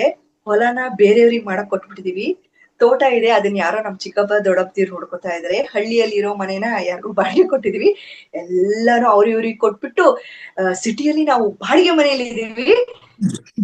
ನನಗೆ ಈಗ ಫೀಲ್ ಆಗ್ತಾ ಇದೆ, ನಿಜವಾಗ್ಲೂ ನಾನು ಏನ್ ಮಾಡ್ತಾ ಇದೀವಿ, ನಾವ್ ಯಾವ ತರ ಜೀವನ ಮಾಡ್ತಾ ಇದೀವಿ ಅನ್ನೋದನ್ನ ನನಗೆ ಅರ್ಥ ಆಗ್ತಾ ಇಲ್ಲ ಅಂತ ಹೇಳಿದ್ರು. ಎಲ್ಲರಿಗೂ ಏನ್ ಕ್ರೇಜ್ ಅಂತ ಅಂದ್ರೆ ಸಿಟಿಯಲ್ಲಿ ಇರ್ಬೇಕು, ಬಾಡಿಗೆ ಮನೆಯಲ್ಲಿದ್ರು ಕೂಡ ಚಿಂತೆ ಇಲ್ಲ, ಮಕ್ಕಳನ್ನ ಎಲ್ಲ ಒಟ್ಟು ದೊಡ್ಡ ಸ್ಕೂಲ್ಗಳಿಗೆ ಹಾಕ್ಬೇಕು, ಒಟ್ಟು ಸಿಟಿಲಿ ಇರ್ಬೇಕಪ್ಪ. ಅದೇನೋ ಕಾನ್ಸೆಪ್ಟ್ ಅವ್ರಿಗೆ. ಅಲ್ಲಿ ಅಲ್ಲಿ ಎಷ್ಟು ಆನಂದವಾಗಿದ್ದಾರೆ ಅದು ಅವ್ರಿಗೆ ಗೊತ್ತಿಲ್ಲ. ನಿಜವಾಗ್ಲೂ ಬರಿಗಾಲಲ್ಲಿ ಓಡಾಡ್ಬೇಕಾದ್ರೆ ಆ ಭೂಮತಿ ಕನೆಕ್ಟ್ ಆಗೋದಿದೆಯಲ್ಲ, ಆ ತೋಟದಲ್ಲಿ ಓಡಾಡ್ತಾ ಆ ಪ್ರಕೃತಿ ಜೊತೆ ಕನೆಕ್ಟ್ ಆಗೋದಿದೆಯಲ್ಲ, ಬೆಳಗ್ಗೆ ಆ ಸೂರ್ಯನ ಕಿರಣಗಳನ್ನ ನೋಡ್ತಾ ನೋಡ್ತಾ ನಾನು ಪ್ರತಿದಿನ ವಾಕಿಂಗ್ ಹೋಗ್ಬೇಕಾದ್ರೆ ಇನ್ನೇನು ಸೂರ್ಯ ಬರ್ತಾ ಇದ್ದಾನೆ ಅನ್ಬೇಕಾದ್ರೆ ದೃಷ್ಟಿಸಿ ನಿಂತ್ಕೊಂಡು ನೋಡ್ತಾ ಇರ್ಬೇಕಾದ್ರೆ ಎಷ್ಟು ಆನಂದ ಸಿಗುತ್ತೆ ಅಂದ್ರೆ ಅಷ್ಟು ಎನರ್ಜಿ ಸಿಗುತ್ತೆ. ನಿಜವಾಗ್ಲೂ ನಾವ್ ಎಲ್ಲಿ ಎಡೋತೀವಿ ಅಂತಂದ್ರೆ, ಜಾಸ್ತಿ ರೂಮ್ ಅಲ್ಲಿ, ಮನೆ ಒಳಗಡೆ, ಮೊಬೈಲ್ ಅಲ್ಲಿ ನ್ಯೂಸ್ ನೋಡ್ತಾ, ಫೋನಲ್ಲಿ ಮಾತಾಡ್ತಾ ತುಂಬಾನೇ ಮಿಸ್ ಮಾಡ್ಕೋತಾ ಇದೀವಿ. ಪ್ರಕೃತಿ ಜೊತೆ ಕನೆಕ್ಟ್ ಆಗೋದನ್ನ ತುಂಬಾನೇ ಮಿಸ್ ಮಾಡ್ಕೋತಾ ಇದೀವಿ. ನಾವು ಒಂದ್ ಸ್ವಲ್ಪ ಅಟ್ಲೀಸ್ಟ್ ತೋಟ ಇಲ್ವಾ? ಓಕೆ, ಬರಿಗಾಲಲ್ಲಿ ನಡಿಬೋದಾ? ಬರಿಗಾಲಲ್ಲಿ ನಡೀತಾ ಅದು ಬರಿಗಾಲಲ್ಲಿ ನಡಿಬಹುದು, ಆದ್ರೆ ರೋಡ್ ಮೇಲಲ್ಲ. ಭೂಮಿ ಮಣ್ಣಿರ್ಬೇಕು, ಭೂಮಿ ಮೇಲೆ ಬರಿಗಾಲಲ್ಲಿ ನಡಿಬೋದಾ? ಹುಲ್ಲಿದ್ಯಾ, ಹುಲ್ ಮೇಲ್ ನಡಿಬೋದಾ? ಬೆಳಗ್ಗೆ ಸೂರ್ಯ ಬರುತ್ತೆ, ಸೂರ್ಯನನ್ನ ನೋಡ್ಬೋದಾ? ಹುಣ್ಣಿಮೆಯಲ್ಲಿ ಚಂದ್ರನನ್ನ ದೃಷ್ಟಿಸಿ ನೋಡ್ಬೋದಾ? ಆಕಾಶ ನೋಡ್ಬೋದಾ? ನಕ್ಷತ್ರಗಳನ್ನ ನೋಡ್ಬೋದಾ? ನಾವು ಪ್ರಕೃತಿ ಜೊತೆ ಬೆರಿತಾ ಇಲ್ಲ. ಸಮಯ ಸಿಕ್ಕರೆ ಎಷ್ಟೋ ಎಲ್ಲಾ ನನಗ್ ಗೊತ್ತಿರೋ ಹಾಗೆ ಎಲ್ಲಾ ಕ್ಷೇತ್ರಗಳು ಬೆಟ್ಟದ ಮೇಲೇನೆ ಇರುವಂತದ್ದು. ನನಗೆ ಹೇಳಿದೆ ದಶರಥ ರಾಮೇಶ್ವರ ಅಂತ ಹೇಳಿ. ಅದು ಕೂಡ ಇರೋದು ಬೆಟ್ಟದ ಮೇಲೆ. ನಮ್ಮ ಊರಿನ ಸುತ್ತಮುತ್ತ ಎಷ್ಟು ಯೋಗಿಗಳಿದ್ದಾರೆ ಗೊತ್ತಾ, ಎಷ್ಟು ತಪಸ್ವಿಗಳಿದ್ದಾರೆ. ಅವರೆಲ್ಲ ಧ್ಯಾನ ಮಾಡಿರೋದು ಬೆಟ್ಟದಲ್ಲಿ. ಲಿಂಗೈಕ್ಯರಾಗೋದು ಅಂತ ಹೇಳ್ತಾರೆ. ಅವರ ಸಮಾಧಿ ಮೇಲ್ಗಡೆ ಒಂದು ಇಷ್ಟಲಿಂಗ ಇಡ್ತಾರೆ, ಲಿಂಗು ಎಲ್ಲ ಇಟ್ಟು ಅದು ಒಂದು ದೇವಸ್ಥಾನ ಮಾಡ್ಬಿಡ್ತಾರೆ, ಪೂಜೆ ಮಾಡ್ತಾರೆ. ಬಟ್ ನಮಗೆ ಆ ಅರಿವಿರೋದ್ರಿಂದ ನಾವು ಬರಿಗಾಲಲ್ಲಿ ಬೆಟ್ಟ ಹತ್ಬೋದಾ? ಅಲ್ಲಿ ಭಗವಂತ ಇದ್ದಾನೆ, ಪೂಜೆ ಮಾಡ್ಬೇಕು ಅನ್ನೋದು ಬೇಡ. ಆ ಪ್ರಕೃತಿ ಜೊತೆಗೆ ಬರಗಾಲಲ್ಲಿ ನಡೀತಾ ಅಲ್ಲೊಂದು ಶಕ್ತಿ ಇರುತ್ತೆ. ನಮ್ಗೆಲ್ಲರಿಗೂ ಗೊತ್ತು, ತಪಸ್ ಮಾಡಿ ಅಲ್ಲಿ ಸಮಾಧಿ ಆಗಿದ್ದಾರೆ ಅಂದ್ರೆ ಅಲ್ಲಿ ಎಷ್ಟು ಎನರ್ಜಿ ಇರುತ್ತೆ ಅಂತ. ಪ್ರತಿ ಹಳ್ಳಿಗಳಲ್ಲಿ, ಪ್ರತಿ ಊರುಗಳಲ್ಲಿ ಒಂದು ಫೇಮಸ್ ಆಗಿರುವಂತಹ ಬೆಟ್ಟದ ಮೇಲೆ ಒಂದು ದೇವಸ್ಥಾನ ಇದ್ದೇ ಇರುತ್ತೆ. ನಾವು ಹುಡುಕ್ತಾ ಎಲ್ಲೋ ಹೋಗೋದು ಬೇಡ, ನಮ್ಮ ಸುತ್ತಮುತ್ತಲೇ ಎಲ್ಲಿದೆಯೋ ಅಲ್ಲಿಗೆ ಹೋಗಿ ಆ ಜಾಗದಲ್ಲಿ ಕೂತು ಧ್ಯಾನ ಮಾಡಿ ಖಂಡಿತವಾಗಿ ಎನರ್ಜಿಯನ್ನ ಪಡ್ಕೊಳ್ಬಹುದು. ಈ ತರ ಹೇಳ್ತಾ ಹೋದ್ರೆ ತುಂಬಾ ಇದೆ ಮಾಸ್ಟರ್ಸ್. ಅದು ನಾವು ಕಲ್ತ್ಕೊತಾ ಹೋಗ್ಬೇಕು, ಪ್ರಕೃತಿಗೆ ಕನೆಕ್ಟ್ ಆಗ್ತಾ ಹೋಗ್ಬೇಕು. ನಮ್ಮದು ಕೂಡ ದಶರಥ ರಾಮ ಪಿರಮಿಡ್ ಧ್ಯಾನ ಕೇಂದ್ರ ಅಂತ, Dasharatha Rama pyramid spiritual farming ಅಂತ ಹೇಳಿ ನಮ್ಮ ಪಿರಮಿಡ್ ಭೂಮಿ ಪೂಜೆ ಆಯ್ತು, ಈಗ ಆದಿ ಆಗ್ತಾ ಇದೆ. ಖಂಡಿತವಾಗಿಯೂ ನಮ್ಮ ಪಿರಮಿಡ್ ಕಂಪ್ಲೀಟ್ ಆದ್ಮೇಲೆ 21/21 ಪಿರಮಿಡ್ ನಿರ್ಮಾಣ ಆಗ್ತಾ ಇದೆ. ಖಂಡಿತವಾಗಿಯೂ ಎಲ್ಲರನ್ನೂ ಕೂಡ ನಾನು ಕರಿತೀನಿ. ಇದೇ ರೀತಿ ನನಗೆ ಕಂಪ್ಲೀಟ್ ಆದ್ಮೇಲೆ ಎಲ್ರೂ ಕೂಡ ಬನ್ನಿ, ನಮ್ಮ ಪಿರಮಿಡ್ ಅಲ್ಲಿ ಧ್ಯಾನ ಮಾಡಿ ಅಲ್ಲಿ ಎನರ್ಜಿ ನಾವುಗಳು ಪಡ್ಕೊಳ್ಳೋಣ. ಅಲ್ಲೂ ಕೂಡ ಎನರ್ಜಿಯನ್ನ ಒಂದು ವಯಸ್ಸ ಅಂತೀವಲ್ಲ, ಆ ರೀತಿ ಎಲ್ಲರೂ ಕೂಡಿ ಧ್ಯಾನ ಮಾಡಿದಾಗ ಅಲ್ಲೂ ಕೂಡ ಒಂದು ಎನರ್ಜಿ ಕ್ರಿಯೇಟ್ ಆಗುತ್ತೆ. ಸೊ ತುಂಬಾ ಧನ್ಯವಾದಗಳು, ಎಂತ ಅದ್ಭುತವಾದ ಒಂದು ಅವಕಾಶ ಕೊಟ್ರಿ. Thank you.